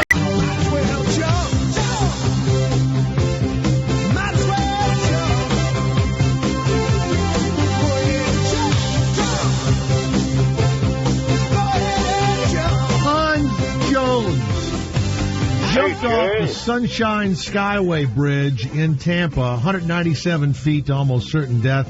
He's an inventor now. He's a United States inventor and U.S. patent holder of the electro safety rail system that we'll hear about in a moment. Yes, Hans, go ahead. Go ahead. You know, they should have put me in the Guinness Book of World Records because before that it was 178 feet was the world dive. But you actually beat a Guinness Book of Records diving by almost 20 feet. Wow. Incredible distance. What was your scores, by the way? Did you get scores? Hey, I got my wife. That's all the score I need. Sometimes those Eastern European judges, they'll screw you. So we were asking you crawl. Was it, by the way, did you jump out of the truck and run to the railing, or did you sit for a while? Was there pondering? No, there was no pondering. It was kind of this decision that was already made. But did you get an illegal parking ticket for your trouble there? Leaving the truck right there on the bridge? you know that, and I only went halfway across, and I want half of my toll back. I think they owe me 50 cents. Yeah, the guy meets you at the river's edge with your towaway charge. Hey, I'll pick it up in Acme Towing tomorrow. Yeah, so was it hard to climb up? Hard to climb up. You just grab the railing and you're up and you're over. Boom. Oh, it's ridiculously easy, Jay. It's only like right at about 4.5, 5 feet. By having this railing system up there, an individual would have to try to climb over this thing and thus activate it. The thing you've invented. Or they could pole vault. Here's what we want to know. You leave, and the 3.5 seconds, I'm sure, was an eternity to you. As you're falling, are you sorry that you did it? In my case, it was just, I almost felt forced to. I mean, it was all of the events everything was just caving in. It would be difficult to say that it was one thing in particular, but, you know, had I have been being dealt with ethically and fairly in my business, I feel that it would have never happened. I mean, hey, I have a product that's been on the market for almost 10 years, and I've never received a royalty check. So they now you live. Do you feel like you're even more of a loser when you're in the water? No, I mean it. You burst your spleen, your left lung is collapsed, your ribs are broken, your C7 vertebrae in your neck is broken, and you are kind of in this murky, dark. I'm sure the water was the water cold, by the way, or was it warm? You know, honestly, I can't really recall. Because if it was cold and you were naked, you know, you get out. It's really embarrassing. Yeah. So did you feel like a loser as you're laying on these rocks? I felt like that. You know, it was weird, man. It was like, you know, I'm not really a religious person. I kind of ponder with the thought of God, and I mean, you know, to me, things are facts and whatnot, and, you know, I get around to the end of it, and, you know, we can't really prove the existence of or denounce the existence of some other force that plays a role in this life of ours. But in that moment I felt very close to that something had saved me. Something, call it God, I do, you know, but there was this incredible sense that, you know, that there was something very special that, you know, that there was a reason I was alive. Now, we tried to contact the people at the sock company, which is, I believe it keeps your socks together, socklocker.com, and you say it's your idea, of course, and then it says you were pushed out by your partners and investors. They say that you were hard to work with. Okay, let's say if Thomas Edison was hard to work with, or Henry Ford. He was. Hey, if it's your company, hey, Jay Thomas, you're hard to work for, maybe, huh? Yeah, but get a load of this. Hey, whose is it? You know, whose they basically whose name is over the door? Is that what you're saying? Yeah, and you know, basically the deal was is they came in there and they stole it like a pack of dogs stealing a bone. You know, I got this new invention called Lawyer Away. It's kind of but here, you know, I mean, I can't afford the legal fees of that, but I can do something else. If FootJoy or Adidas is listening right now and they want to contact me, see, the research and development that I was working on never stopped. I continued it, and I have high-speed applications to apply these tabs and develop this product to where it can be a nationwide phenomenon. But it's in that. You know, that would take, you know, how did Newton, Sir Isaac Newton put it? You know, if I can see any further, it would be standing on the shoulders of giants, you know. And so you're up there with Einstein, you're up there with Isaac Newton, Alexander Graham Bell. You're way the hell up there. Well, you know, those guys are just only my heroes I aspire to. My God, who can stand and fill those shoes? I'm just saying I am. Locker. I am a United States inventor, and I have no intentions of stopping. I mean, I plan on filing more patents. And we're getting some calls at 888-410-212. Roxanne, you're in Orlando. Have you driven over the that Skyway Bridge there in Tampa? Do you know the bridge, Roxanne? Absolutely. I grew up in St. Petersburg. And beautiful place, Roxanne. Lovely. I love it. I miss it. I just remember this woman. She murdered her husband. He left her for a younger hottie. She jumped off the Skyway and she survived, and now she's serving a life sentence. What did she invent? Her luck sucked. I mean. Well, which is exactly where she needs to be. And, certainly if someone was to go up there and we have the railing facilitated, there was recently a guy that was up there that had killed his ex-wife and burned her up in the back of the car, and he jumped off and died. To me, it pissed me off. They should have been rotting in prison the rest of his life. Now, here's my question. Your system, when you touch the railing, it electrocutes you? That's how you stop? No, sir. Now, Jay, what it does is you pull on it. If someone's trying to climb over the device, the railing system, then at that point, once it triggers, imagine the post just tipping in a little bit. Yeah. Then it shocks you, yes, just like you're getting a stun gun. Now, wait a minute. Now, if a police officer is standing there and somebody has an intent of self-injury or bodily harm towards others, it's perfectly legal to stun them, isn't it? Yes. Well, you stun gun them, bang, drop them on the deal. Now, when that happens, we notify the toll operator. If there's a switch that comes on, it stops oncoming traffic. So in a matter of moments, that person is up alone on that bridge. Now, here's another thing. I think, everybody's talking about the suicides. What about the suicide bomber? This shit's not funny. This is an effective, non-lethal lethal deterrent system. Well, now, how would it stop a suicide bomber? Okay, let's say you could time the ports, the Carnival cruise ship flying under that thing to the minute, which you can, and let's say they get a backpack full of explosives and jump off onto it. There's other Roxanne, have you ever thought about that a suicide bomber would wait, almost like Wile E. Coyote, would have the Acme bomb pack on its back, and it would jump upon a cruise ship, Roxanne? No, but that Skyway Bridge is amazing. I remember when it was the old bridge, when the freighter hit it and the bus fell in the water. So it has a lot of history. This is all going in the movie, Jay. Yeah, the bus what a and wonderful... the freighter.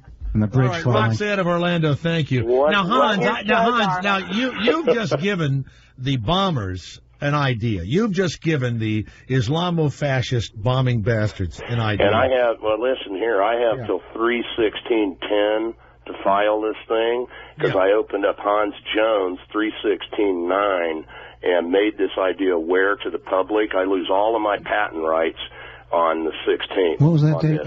Which means I have no credentials to stay with the project. This is a very serious issue, and I've caught such flack about these people saying, "Well, who the fuck cares if somebody wants to jump off the We care. What about the other? What about the people on that cruise ship? Well, hell, let's go for an oil tanker. You know what I mean? Well, we don't care about that. The thing on it is it's something I can stop, and I feel that whatever you call God has drawn me to do so. I need some financial backing on this project, and you can go to HansJones.com and see what's going on. Now, wait a minute. Now, hold on, Hans. It says here that Chai, your wife, has announced that you are not officially married. That's true. We're not officially married. You know why? Because I don't have any money. Mm-hmm. And you live in the main building of an old shotgun-style boarding house, and that house is in foreclosure. That's accurate, and that's according to the story that's just been recently released, yes. You don't have a driver's license? No, sir, I don't. And you owe child support? Yes, and if I had money, that would be the first thing I'd take care of. I love my children, and it'd be awful nice to go take them duck hunting now and then, okay? You know what I mean? Now, here's the deal. I'm a grandfather as well. Wow. I have a 9-month-old grandchild after all of this. Good you know? That's Are there pictures of you jumping? Are there any pictures on the mantelpiece of you leaping into the air? Just wondering. You know, hey, we ought to make a fake one or something, you know. Sure. We could Photoshop that. Justin, you're in Tampa. Justin, when you drive across the Skyway Bridge, you will never forget the day that Hans Jones described those 3.5 horrifying seconds. Justin, did you drive over the bridge today in Tampa? Not today, but I have in the past. Mm-hmm. But my thing is, this guy wants to put it on the Sunshine Skyway Bridge? Yeah. Yes, he does. There's no way that the Department of Transportation would allow that. Hans, he says there's no way the Department of Transportation would allow you to put your electro, what is the name of the thing again? The electro, what is it? Stun rail. Just call it stun rail. Yeah. He says, hey, Justin says they'll never let you put a stun rail up there. And what makes you believe that they would not do that? One, pedestrians aren't allowed on that bridge. People who do jump off are actually getting out of vehicles. Two, there's no railings. There's only a concrete barrier wall. Correct, and I'm going to put a railing on top of it, and when you pull on the railing to jump over the bridge, you're going to be laying on the ground instead of smashing into the water at 75 miles an hour, and we'll sort them out when the police show up. Some of these people are broken-hearted and desperate, and they do need some sympathy in a sense, and others, they don't. They belong in prison, and God forbid we get a terrorist up there jumping off on something. You know, I mean, we need to secure this. Are you going to pay for that to put it on the bridge? So I don't think the taxpayers are going to willing to put their money towards that. Because you have to realize there's cameras watching that bridge 24/7, and people watching that. Well, they missed him. He got out of the purple friggin' truck. Fake jobs. This is a real job for people. For real, exactly. What's the matter with you, Justin? You want people to keep jumping off the goddamn bridge? Quit throwing water on this idea. What's the matter with you? I'm just speaking from someone who's got experience with transportation. Man, I know somebody's drowning in the damn water. That's what's going on. That's right. They're not going to drown when they hit the water. Now, wait a minute. Will the stun rail kill birds? That's what I'm worried about. Or if a kitty cat jumped up there by accident, little kitty cat, little bird. No, it won't. It won't. It's tremendously safe in that measure because there are things that I'm really kind of unable to show as far as patentable material on my website. It does have measures that you're not going to have a bird or whatever up there getting shocked. And you've got to remember the only way to trigger the device is to pull on it. Okay. That's the same way with me. So it's normally off. Is its deal. Yeah, Justin, thank you very much. Let's go to Tim of Tampa. That's a delayed joke. Tim of Tampa, you're listening to Hans Jones, who survived jumping off of the Skyway Bridge almost 200 feet, and he should be in the Guinness World Book of Records because he beat by almost 20 feet the best dive ever made. And now he's got this stun railing. Tim of Tampa, go ahead. Yeah, I was wondering...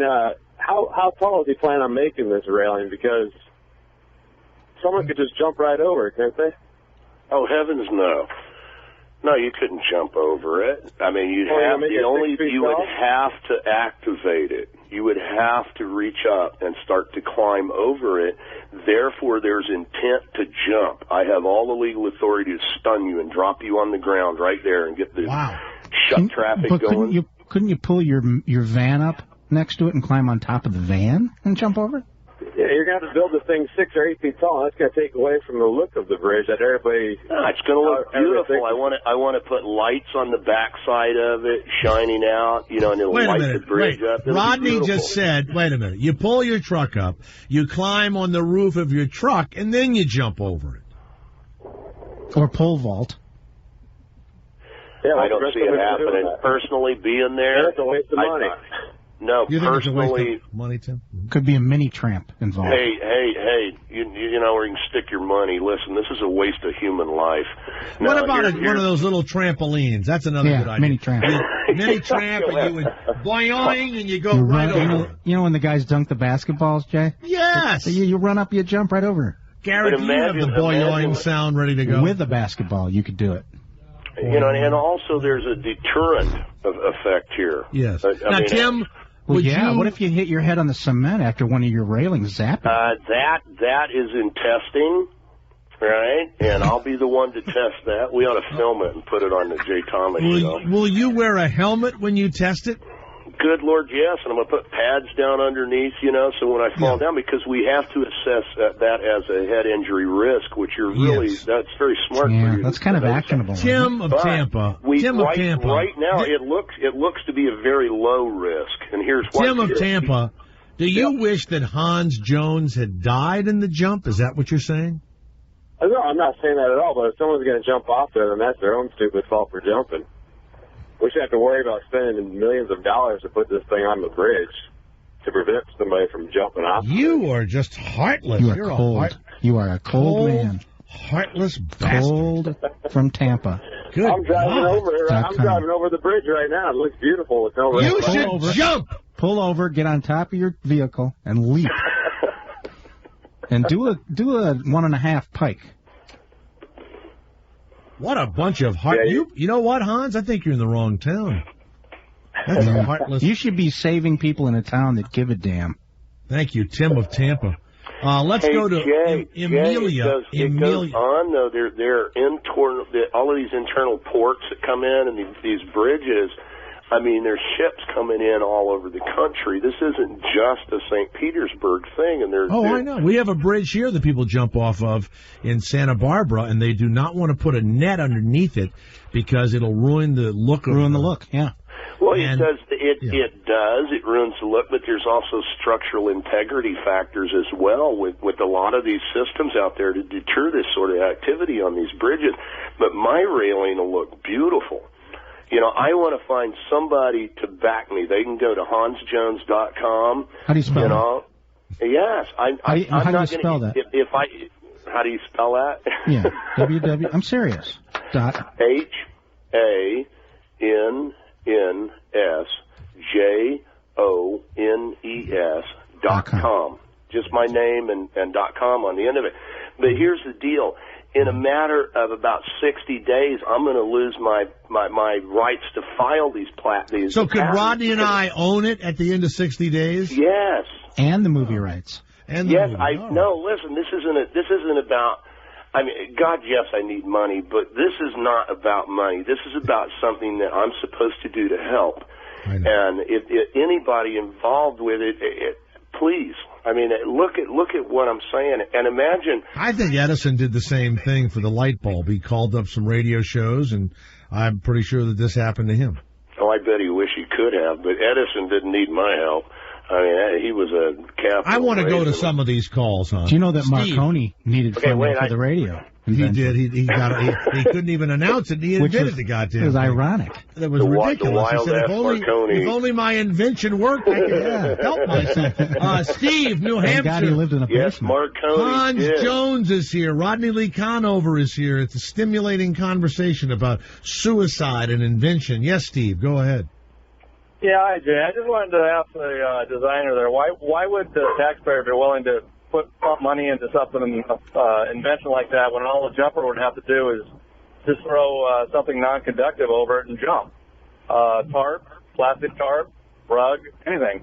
I never thought about that either. Well, no, there are some bells and whistles in the design that are not released at this time to the public. Right. That secrets, though. Why don't you just put a little guard tower at each end and have a sharpshooter there? Plug them. And somebody tries to jump, they just put one into the knee or the thigh. Thank you, Steve. Here's a good idea. Let's say you've killed your loved one. It doesn't you blow take your view. loved one's body with you to the bridge. Lower the throw bridge their about body 70 over feet. the How's railing. You climb over your loved one's body, and then you dive in. Jimmy, you're in Indiana. Go ahead, Jimmy. Jimmy of Indiana. Yes, sir.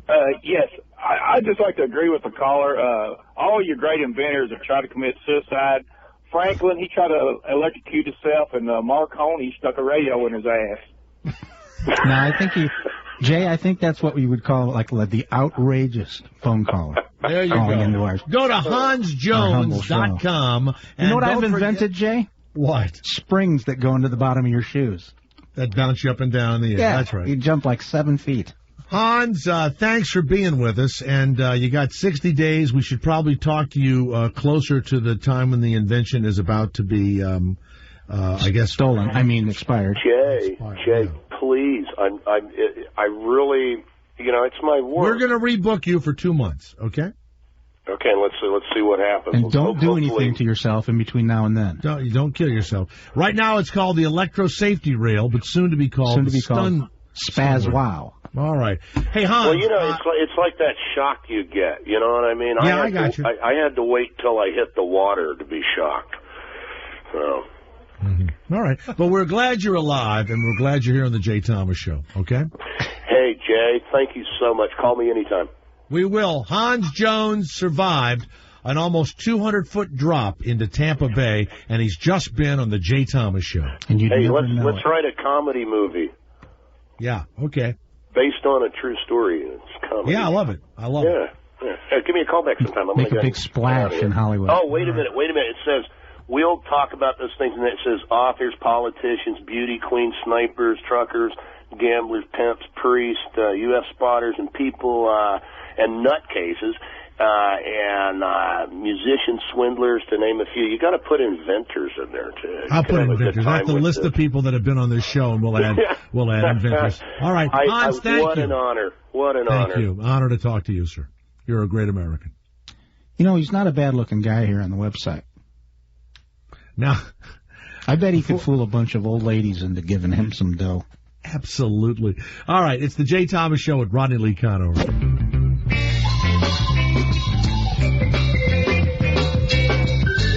Go to jthomas.com. The babe of the day is there, and the casino is open. Also, I believe you can do a little sports betting, or I was playing a little blackjack last night. I won $2,000 or $3,000. Yeah. So you can do all that stuff at jthomas.com. For Rodney Lee Conover, what do you got going? Where can people contact you? Well, they can go to jackbag.com, of course. See what's in the jack bag. They can go to... as far as I'm concerned, they can jump off a bridge, guys. Just between you and me. Well, we have received some emails that say, Rodney Lee Conover, were you joking about the fact that you thought a sniper should plug somebody? Well, it's cheaper. I'm just saying to the cost of the taxpayer, the sniper could put one in your thigh, you'd fall, and save a lot of money from building the whole thing, and you screw up the view.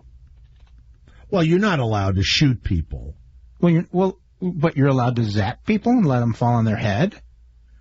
Listen, in life, there are people, and you're not one of them, that finds there to be value in human life. Okay? And so when someone's going to kill themselves, they decide not to kill them, but to help them. See? You're talking by shocking them and landing them on their head. They're not going to get hurt. They're going to get shocked and not want to land on their head. They're not going to want to do it anymore. Oh, yeah. I don't like getting shocked. The zap wow. I don't. Or you could hug that thing and die of electrocution, I guess. I don't know. What about birds? What's that? No, he said it wouldn't kill a bird. It wouldn't be. Oh, you just have like to really power pull lines it. Or something? Yeah, you have to really pull the thing. Yeah. Well, yeah. How does this... What if you have a gun, okay? Yeah. You can shoot yourself in the head. How does this electro rail help you? Well, no, it's to stop you from jumping off the bridge. I understand. My point is there's more than one way to skin a cat. Well, that's right. It makes you go kill yourself someplace else. Exactly. So let's leave the view open, knowing that these people are going to kill themselves regardless. Well, you see, here's how it works. After you get shocked, it gives you time to think about not killing yourself. That's what it's supposed to do. I think it just gives you a headache. I don't think he was that nuts, by the way. I enjoy. Oh, really? It. No. He does live in a van down by the river. I also see that he works at a drive-in liquor store where you drive through and get the booze out of the window. I love those places. That is so. No, this is Texas. They have them all over the place in Texas. And I don't know what the law is now, but when I lived there, it was legal to drink and drive. It just wasn't legal to be drunk and drive. There was no open container laws. And they would literally, you pull up to this drive-through. They have drive-through liquor stores. You could get a beer. You could buy one beer, and they'd even open it for you. Could you get a mixed drink? Oh, yeah, sure. Well, in Louisiana, now, this may sound ridiculous, but there's 2,000 of these daiquiri shops, and they make you a daiquiri, and they hand them to you and everybody in the car like you're getting a milkshake, right?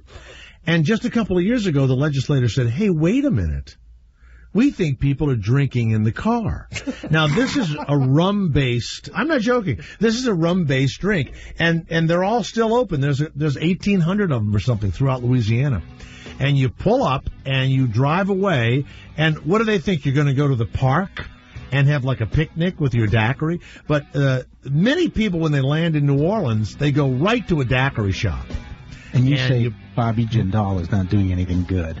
No, well, he did it. It was before he was done. Hey, stay where you are. Amy Fisher, remember the woman that was married to and shot Joey? She tried to shoot somebody. She wants to help everybody in Haiti. She's offering herself to be interviewed by us, believe it or not. Stay where you are. We'll continue with the Jay Thomas Show and Rodney Lee Conover. 888-410-212. The phones are open for you. And don't trust the Publishers Clearinghouse. The what? The Publishers Clearinghouse just yet. Okay? That interview made me want to jump off a bridge. Rick, my prediction for Sunday, he says, is Vikings 27, Saints 17. Maybe you could have everyone email their prediction, and you'll give a T-shirt to the winner.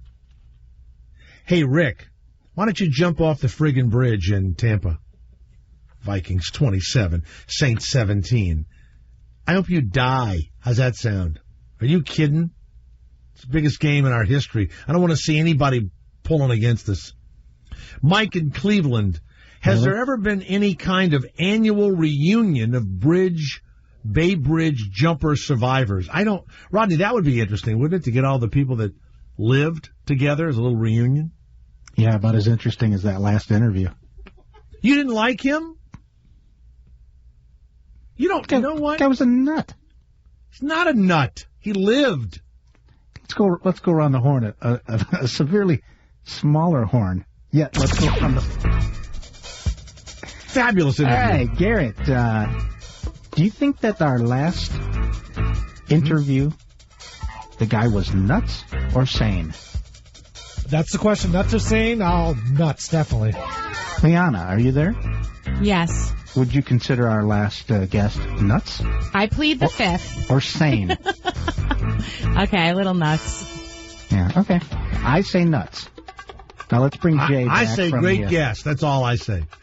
And a man who's a single voice shouting amongst the crowd. So you don't want anyone cheering against the Saints, even though I went to high school with the coach of the Saints? None of that.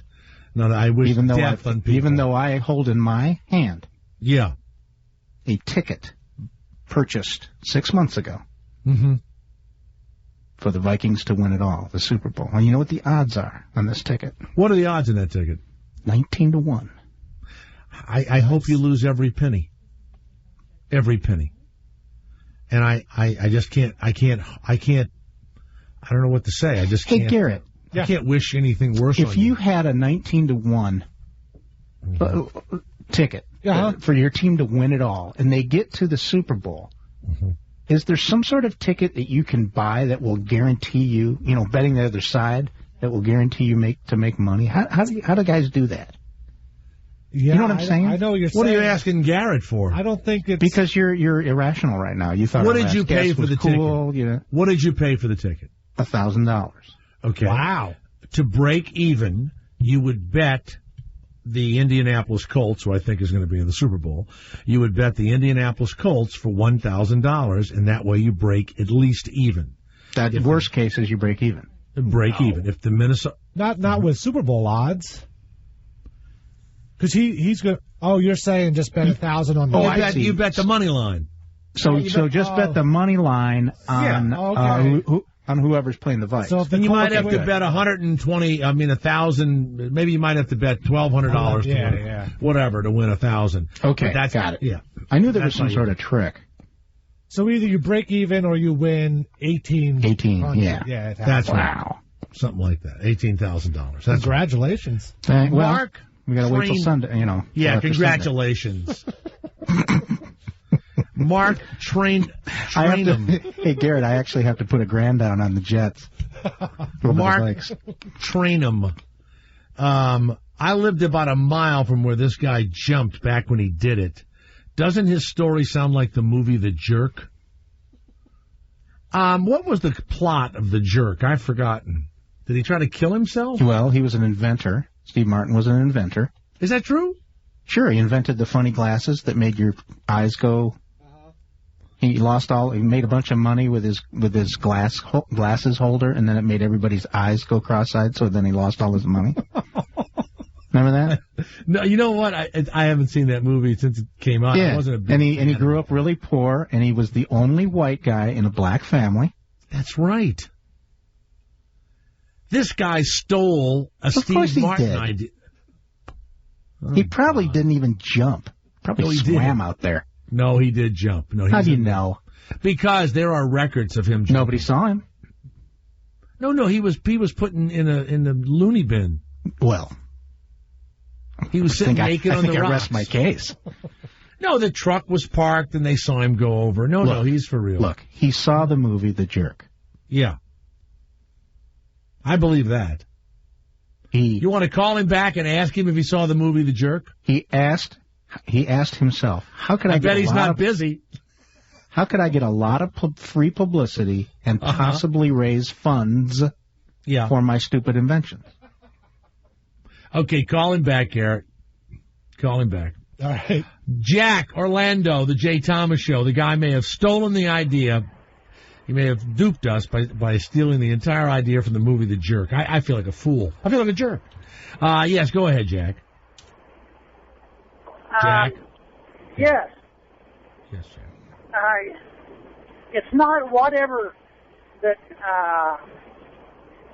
you use to commit suicide, whether it be jumping off a bridge or whatever, but I would just call it, I've been in that point, not to jump off a bridge, but when you attempt to... I'm losing you, Jack. Jack, call us back, because Jack says he tried to commit suicide, Rodney, and he wants to comment on it. So I want to hear from Jack. Hans, are you back, Hans, with us? I'm back, yes. Gee, Hans, we've had a weird kind of some comments here. Did you ever see the movie The Jerk? The Jerk? Oh, my God, dude, you could, yeah, but it'd have to be more serious than that. No, that's not the idea we have. You said comedy, Hans. Yeah. There are people now that are saying Where did you come up with that, comedy about your life?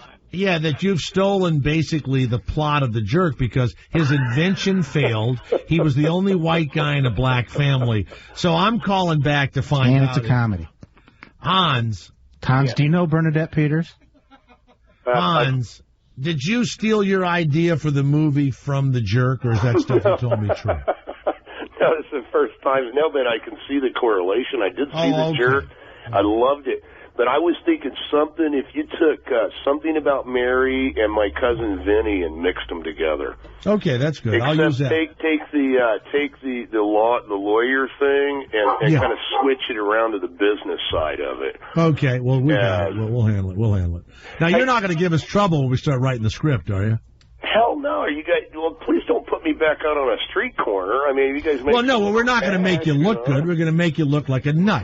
Okay? If we do put you on a street corner, it'll be nowhere near a bridge. That's right. I don't care. I got bills to pay. You know, I'm like, my God, I've got all these beautiful children, and it takes money. Hey, it just goes to show you that no matter who you are, you can still get laid. That's what it's showing me. Oh, yeah, I don't know. Getting laid's not the problem. The problem is, what happens paying to the utility bills. Yeah. Yeah, why don't you wear a condom? Huh? I said, why don't you wear a condom? How about you let me pretend like I didn't hear that? Yeah. All right. Thank you, Hans. We'll check back with you later. Hey, I love you guys. I absolutely love you guys. Call me anytime. Anytime. He's available. Anytime. Let's go back to Jack. Jack was on the phone. He's from Orlando, Jack. And now you were making a comment about suicide, Jack, and your phone went dead. Go ahead, Jack. Yes. I just listened to your program. I just got this radio and kind of thumbing through the channels, but I've attempted suicide before, and when I can only speak for myself. Yeah. When it comes to the point you say enough is enough, whatever your situation is in your life that you can't handle anymore, you just want it to stop. So how did you try to commit suicide? Well, I tried a couple of ways. I didn't want to hurt anybody else. I just wanted to stop living. So, right. So what did you do? I tried a couple of things that I really don't want to get into. Well, I don't want to give anybody any ideas, but... No, you can give anybody an idea. Yeah, what was the first one? Yeah, what was it? Well, I tried to get in the car and just... I figured I'd hit a bridge embankment or something, and but when I got out in the car, I was such in a hurry, I got stuck. So that was the first attempt. That was pretty lame, by the way. You got stuck in traffic? You got stuck in traffic, and that stopped the suicide? No, I got stuck in the mud. I was turning the car around. So the rain saved you. I'm glad you're alive, Jack, to tell these stories. I mean, now what was the second attempt, Jack? Well, I actually I didn't know how to die peacefully, where I didn't, I don't want to hurt myself. No. Yeah, no, you don't want pain. No, I'm with you. I said that earlier. I don't want any pain if I ever kill myself. Not like the pain of your body going through the windshield after you've hit an embankment. Yeah. Well, and I didn't like that idea after I thought about it, but... I think you drove into the mud on purpose. Can I say that? Sure. All right, what was the second attempt? Now you tried to, then God put the mud there, and God stopped you, and so you're still upset, and so what was the second attempt, Jack? Well, from that time, I knew I was in trouble, so I seeked help and started working with a counselor, and everything kind of went okay, and then I went through divorce, and that just blew everything up again, and I didn't handle it very well. Did you invent anything? No. Okay, go ahead. No, with this guy, with inventing that, I think he's... like something that would stop you from getting stuck in the mud. I thought maybe that would just come to your mind. No, I think he feels he's got a purpose that it made a drastic change in his life, that he lived through it. Yes. Now, what was the second thing you tried for people that are listening? What's the second thing you tried?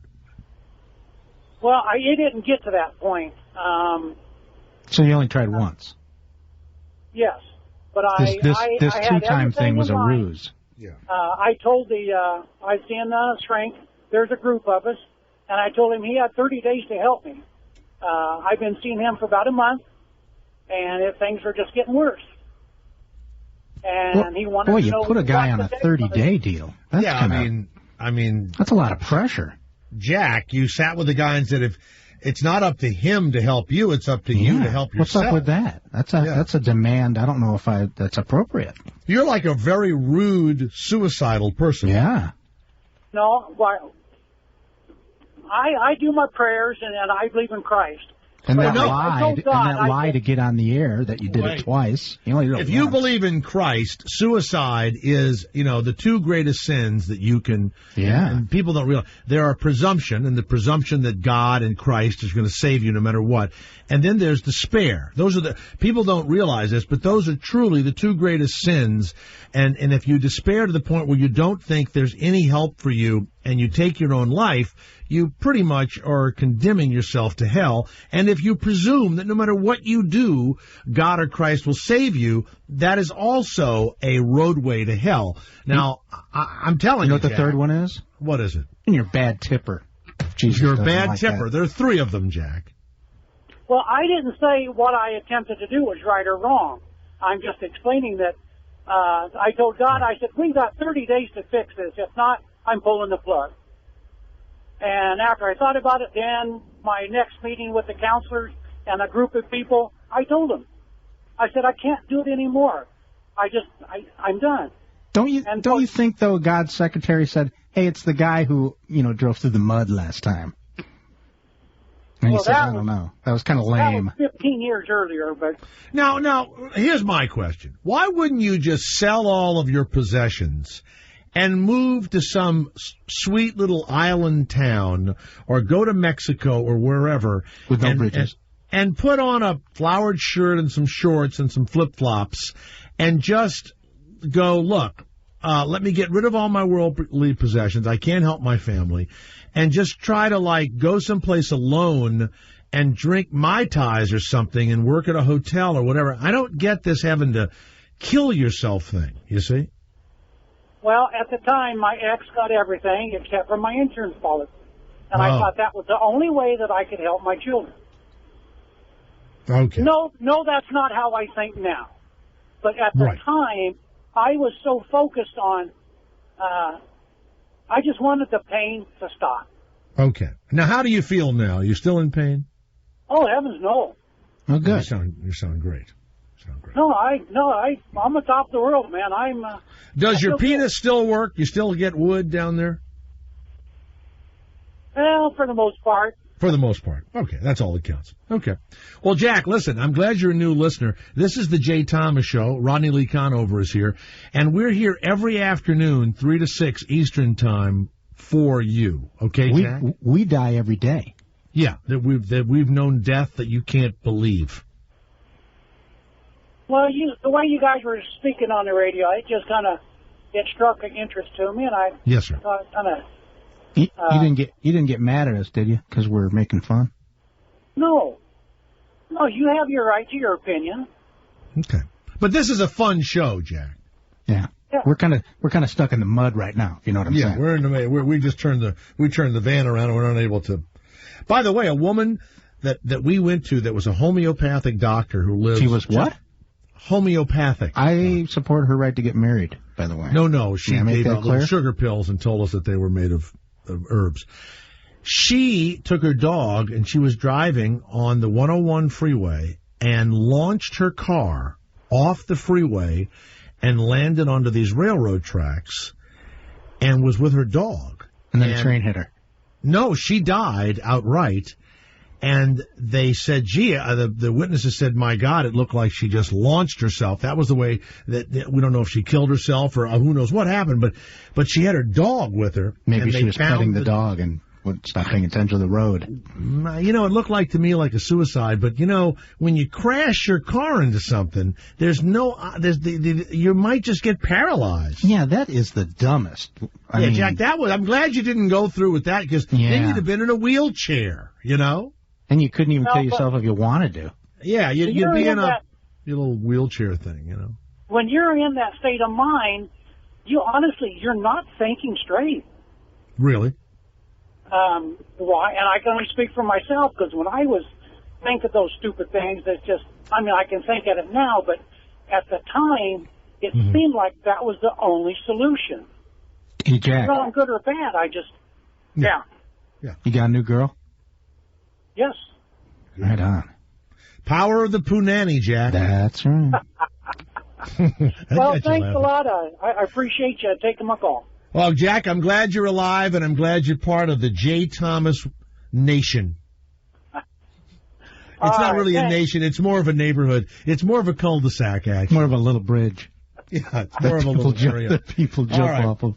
Let's go to Leroy Bon Jovi of Maine. With a name like that, Leroy. Leroy, welcome to the show.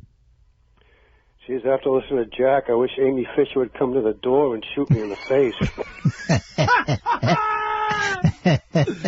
Oh, by the way, Amy Fisher... Shoot you with what? Amy Fisher has announced that she is going to be in Long Island she's going to strip at the Scene Restaurant and Lounge in Comac, Long Island, and she wanted us to announce that she will donate a portion of her earnings to the Haitian Relief Fund, and we're trying to book her for, if not before the show is over, tomorrow morning at Howard 101. Leroy, would you go there if you were in the area to see her strip and help the poor unfortunates? Yes, as long as my money would pay the way to send her ass down to Haiti and never hear from her again. Wow, wow. So, Leroy, what can we do? We've had a lot of cold hearts on the show today. We have. This is a rough day, yeah. First off, Rodney, last couple of shows, you've been right on. You've been funny bastard, man. Pistachio to you, buddy. What I meant to say is you're the best caller we've had. Pistachio? I don't even know what that means, but I'm going to... That's a compliment, I believe. That was Rodney's favorite Ben & Jerry's ice cream. That's exactly right.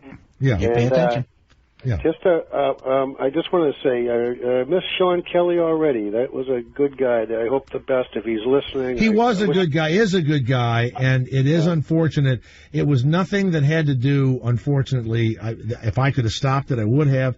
Couldn't stop it. They came in, they sliced this all up, and, I mean, it's happened to all kinds of people. And I always wonder why it happens to me, but it does. It makes me feel unspecial and all those other things. But then, you can quit if you don't like it. I mean, that's the reality. If I truly didn't like it, I would have gone in and quit, but I didn't. So that's a big chicken shit, and I just decided keep my job, keep my mouth shut. They didn't have to ship them. They didn't have to ship him back to Canada, did they? His work visa? No. I hope he gets to move to Mexico or something like that. He's working on it. So what else is happening, Leroy? Lastly, about regards to Hans there, who sounds a little like Joey the Schizo, if you know what I mean. He really did, didn't he? And he did have a special purpose. I wanted to ask him if he had a dog named Shithead. Oh yeah, from the movie. That dog did sound kind of shithead, didn't he? He did have a dog barking in the background. I think we were duped, completely duped by this guy. That's all I got for you guys today. Have a good one now. Thank you, Leroy. Chris, you're in Tampa, and you know the Skyway well. We had Hans Jones on here. By the way, the Publishers Clearinghouse, they're for real, but we have somebody that will come on and tell you that they were almost duped, so be careful. So they're coming on in a few minutes. Chris, Tampa. Yes, sir. Go ahead. Chris? Hey, Chris. Chris? Hey, guys. Yeah. What's happening? Sorry, man. I was working. You're on the air. Love your show. Thanks. Hey, I was calling about the Skyway. I was fishing underneath the Skyway, and a girl jumped a while ago. Almost hit us in the boat. Pretty freaky stuff. Was she? Did she have explosives strapped to her? No, she did not. Wait a Actually, second. it tore her clothes right off of her after she jumped in. That's what he said, too. Now, Chris... Did you fish her out of the water? What sort of lure did you use to get her into the boat? We fished her with a boat hook and just held her there. She put up a struggle at any point? Wait a second. So you're there fishing. Were you fishing with a buddy? My niece. You and your niece are fishing. And what do shame. you catch under the bridge? Is it striped bass or white trout? What do you get? Grouper and redfish. Oh, wow, just like Louisiana, grouper and delicious redfish. And so you're fishing there where they're feeding on the barnacles and all that. And did you notice her coming at you, or did you just hear the splash? No, all we heard was like a swoosh, and I thought it was almost sounded like a whale blowholing. And then she popped up a minute later and just said, help me, and she passed out. And I was with my niece, and the currents are real bad through there, so you can't really manage the boat. And I just cut my anchor and held her next to the boat, and we called 911, but the water police were there fast. And she lived. Most people don't.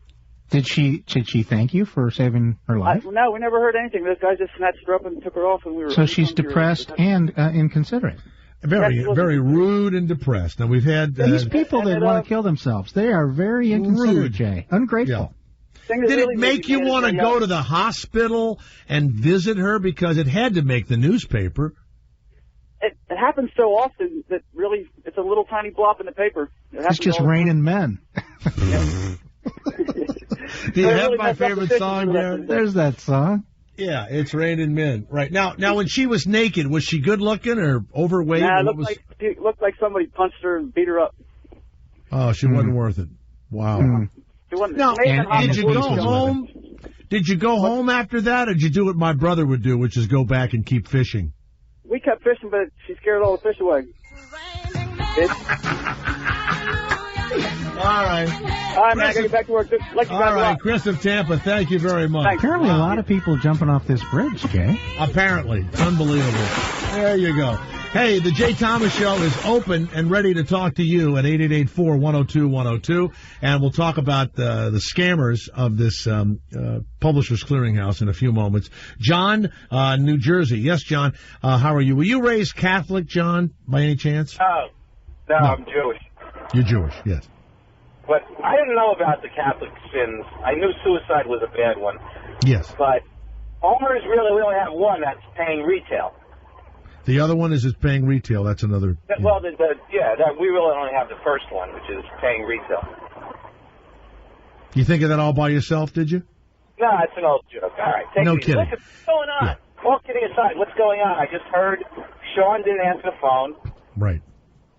By the way, Rodney, you're the best of all the crew. Well, you're the second best caller this year, in the last 4 years. Well, I wouldn't go that far with that. No, shitty it's joke. true. It's true. Jay loves old jokes, and the caller knew it. No, that's a bad old joke. Jay loves old jokes. I don't love John. that old. Right. John, you know what? I'll tell you right now that we are affected, and I'm sure that 99% of the people that work here and other radio stations are affected by the economy, and it's probably true of local newscasters and everything else. And even though talking on the radio and being on television is all star-studded, and being a writer and all that kind of stuff is star-studded, but the economy, the tentacles of this economy came right in and grabbed a hold of us, and that's what happened. And so it was strictly economical. It was not anybody did a bad job or anything. You hate it. You yell and scream. It makes you feel like shit, and then you move on. I don't know what else to do. I didn't know, and of course they don't make it about you. They don't say you're doing a bad job, and they understand if you quit and all that kind of stuff. And I just decided, not to quit. Love it here. Love the job. I will tell you that, they've given me many weeks of vacation so I can do movies or television shows or whatever, and maybe even hook on and work for other people to make up the extra money. And I thought, well, I guess they're trying their best, and that's what we did. And then you sign the deal, and some people lose their jobs, and you move on. Let me tell you that nothing happened to Rodney Lee Conover. Yeah, no, not true. Nothing happened to you.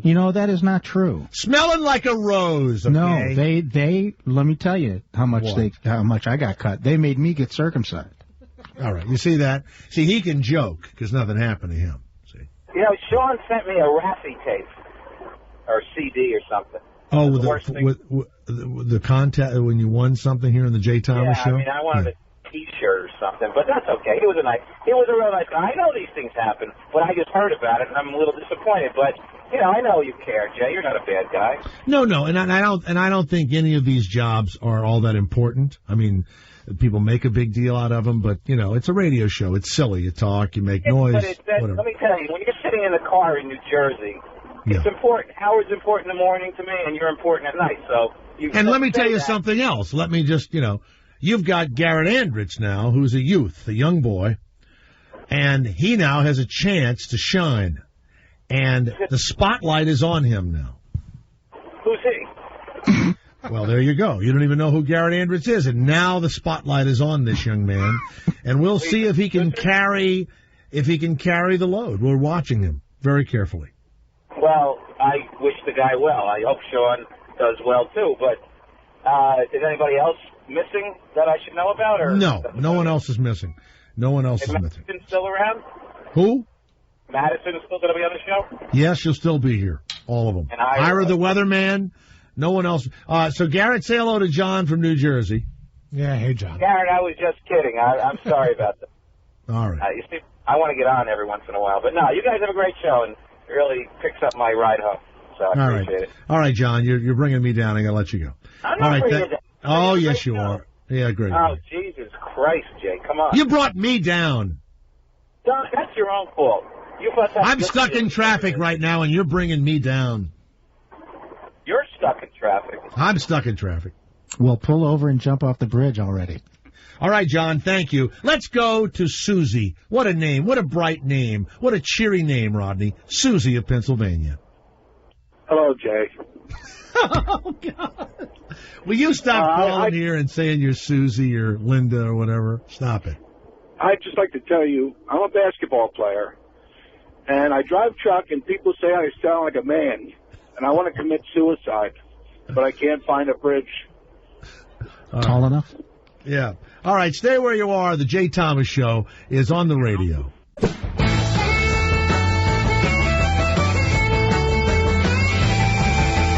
Check riding woman, got my paper over town. Check riding woman, got my paper over. By the way, I'll be at Park City, Utah this weekend. Saturday night, they're showing the movie Snatched that we did down in New Orleans, and we're part of the Slam Dance Film Festival. And it'll be showing Saturday night and Sunday afternoon. And I'm sure there's a program there, and you find out where it is. I'll have to find out exactly the location. But is that a big deal, the Slam Dance Film Festival? Rodney, you're a film festival guy. I've never been at Slam Dance. I'm but not sure. It's considered a good one for the independent movie world? They all are. I'm sure it's a good one. I'm just not familiar with it. I know that it was made in reaction, obviously, to Sundance. It's a takeoff on Sundance, and it was. Right. I think the way it got started was people who were pissed off that they didn't get into Sundance, they put into Slam Dance. That's me. And it's the same city, right? Yeah, absolutely. And they do it. You can probably go to the website and get the exact time and location. Slamdance.com and type in Snatched. Let's go to Joy Schefter. Joy, welcome to the Jay Thomas Show with Rodney Lee Conover. How are you, Joy? Hi, I'm good. Thank you for having me. Good. Now, you live in Beverly Hills, and I read about you in the Los Angeles Times, a huge article. And I, believe it or not, enter every single contest. The ones I love to enter, do you enter the ones, Joy, where you can win the Southern California home that's worth $2 million? Do you enter that one? I don't enter any of them. My husband's a big entering person. Yeah. I'm a big entering person myself, Joy. So this Publishers Clearinghouse, they're showing all the people with the big check and fainting. You've been watching those commercials, haven't you? Oh, yeah. Okay. So you're minding your own business, and was it you or the husband that they said they were going to send this cashier's check to?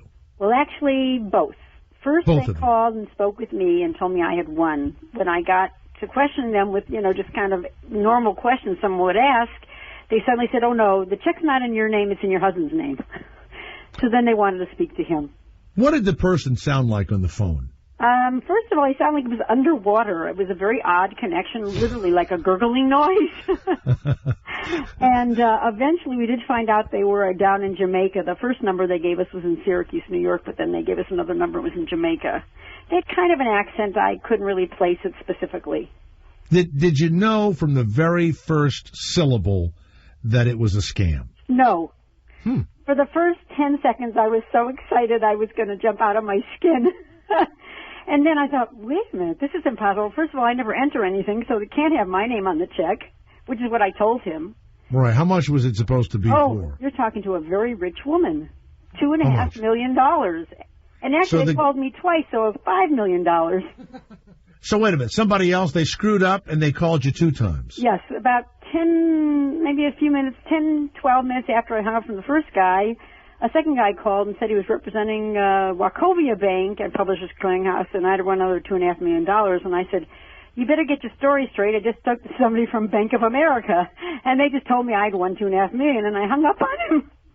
Now here you are sitting in your home in Beverly Hills, and the husband comes home, and you report this to him. Did you contact these people yourself, or did they call back later? Oh, they called a number of times, and we must have had a total of 10 or 12 calls from them.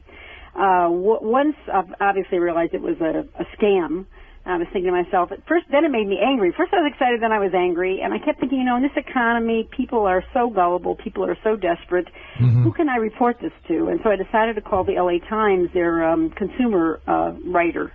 And he was and the guy's name was Mark Blake that called you, right? Well, he changed his name a couple of times. He was Blake Timberlake. He was Mark Blake. He was Mr. Galato. I mean, he was a very creative guy. Had a lot of names. Mr. Galato? Yes, at one point he was Mr. Galato at one point.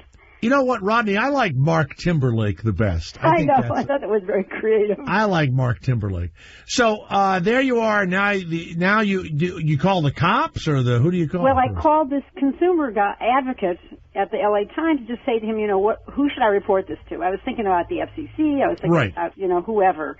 Realizing, of course, that they're in Jamaica, I don't think the federal government has any reciprocity. There's nothing there, so they can't do anything. So he said, see if you can string them along. First of all, he asked me if he could call them because they said they had to speak to my husband. And I said, sure, you could be my husband, Oh, so the guy pretends. Now, Ed McMahon used to come to your home, ring the bell, and it would be Ed McMahon with the check, right? Right. This is not how they do it. No. So, yeah. And so now that Ed's passed on, and he was a friend of ours, by the way, he's passed on. I don't know who's going to do it. I think Dick Clark used to do it, and he can barely move. And you can't understand how much you've won because he can't talk. So, who is supposed to be the person that comes to your door now? Is there even a celebrity they've chosen these days? Well, the scam artist said that they were going to send the money, wire it to our account at Bank of America. All they needed was the account number. What about the big check and all of that stuff? Oh, we got a copy of it actually I faxed it to you guys. We got a copy of it. Now, when they faxed it to you, they faxed it in the wrong bank, right? Yes, the bank that it was supposed to be paid from is Wachovia, and we were told we won from Bank of America. Right. Now, how do they make money? Well, it's very interesting. They asked us for $850 to pay the taxes on the winnings. My husband said... On $2.5 million. Yes, $850. I don't know. Rodney, hold on one second. Rodney, this guy's a Republican, okay? Yeah, a lot of deductions there. Yeah, well, he doesn't believe in high taxes, that's for sure. I thought, this is great. How can I get to pay my taxes this way all the time, you know? And then when we actually got the form that we asked for, we said we needed some kind of thing to show that, one, we had a check, and two, who this money was going to. It actually wound up being like a fee to someone at their organization to put this through the IRS. You know, I have to tell you, I've gotten the thing from Nigeria, you know, that I'm going to get $4 million in the oil, and I know how to get it and all that. It makes you just want to strangle these people. You hate them so much. But they are so stupid, and they must make money at this or they wouldn't keep doing it. Do you know how much money they do make scamming people? Well, interestingly enough, when I was talking to the second guy who called me, I could hear in the background that there was a boiler room situation going on. Yeah. I heard a lot of people saying, "You won $2.5 million, okay?" So they give you the names, the wrong check, and then you hear a room full of people scamming other people. Right. I mean, they're the dumbest crooks I've ever heard. I said that. We called them Dumb and Dumber. That was our nickname for them. Do they get caught in this story? Well, not unless I know that we've contacted Bank of America, Wachovia, and Publishers Clearinghouse, and I think all they can do is really put it on their website or, something that says, this is a scam, and don't respond. Why can't we call the Jamaican authorities and have them go arrest these sons of bitches? That's what I don't understand. I don't know. I mean, by the way, the odds are 1 in 1 3/4 billion of winning the Publishers Clearinghouse prize. So wait a minute. I won it twice in 20 minutes. That's right. So those odds would be... Gee, you won in almost 3.5 billion. You won. Yeah, we have all these deals. We give all these money to these people that we ought to stop giving aid to these countries unless they stop the idiots from Kenya and Nigeria and now Jamaica. Well, it's just sad because if you figure that they make 10,000 calls in 2 weeks, which I did some work with FedEx, one of their call centers, you can easily have, 25 people call continuously for, 12 hours a day, whatever. If 1% of the people send them a check, they're doing pretty good. Why do you think they requested such little money? I don't know. To me, it would have been less obvious if they had said, "You need to send us $2,000." Yeah. Because it's. Well, you think that? Yeah, wait a minute. Wait a second. It's Jamaica, guys. But they have to. This is all planned out. They have. I don't think that they're flying by the seat of their pants. I think. Well, obviously, anyone stupid enough to send anybody money under these auspices, they're not going to be smart enough to know that $850 is not the correct tax amount. I think you're right. But if you're that stupid, why not say $8,000? Because if you're that stupid, you probably don't have $8,000. That's right. Exactly. It has to be an amount of money that someone could possibly write. These guys have done this long enough to know what the perfect amount is to garner the most money. I was thinking it was so low that if you did get scammed, you would feel embarrassed, but it's not enough money where you'd press call the cops. Yeah. You know what I do when I get the emails? I always respond like I'm really interested. How do I do this? What do I do?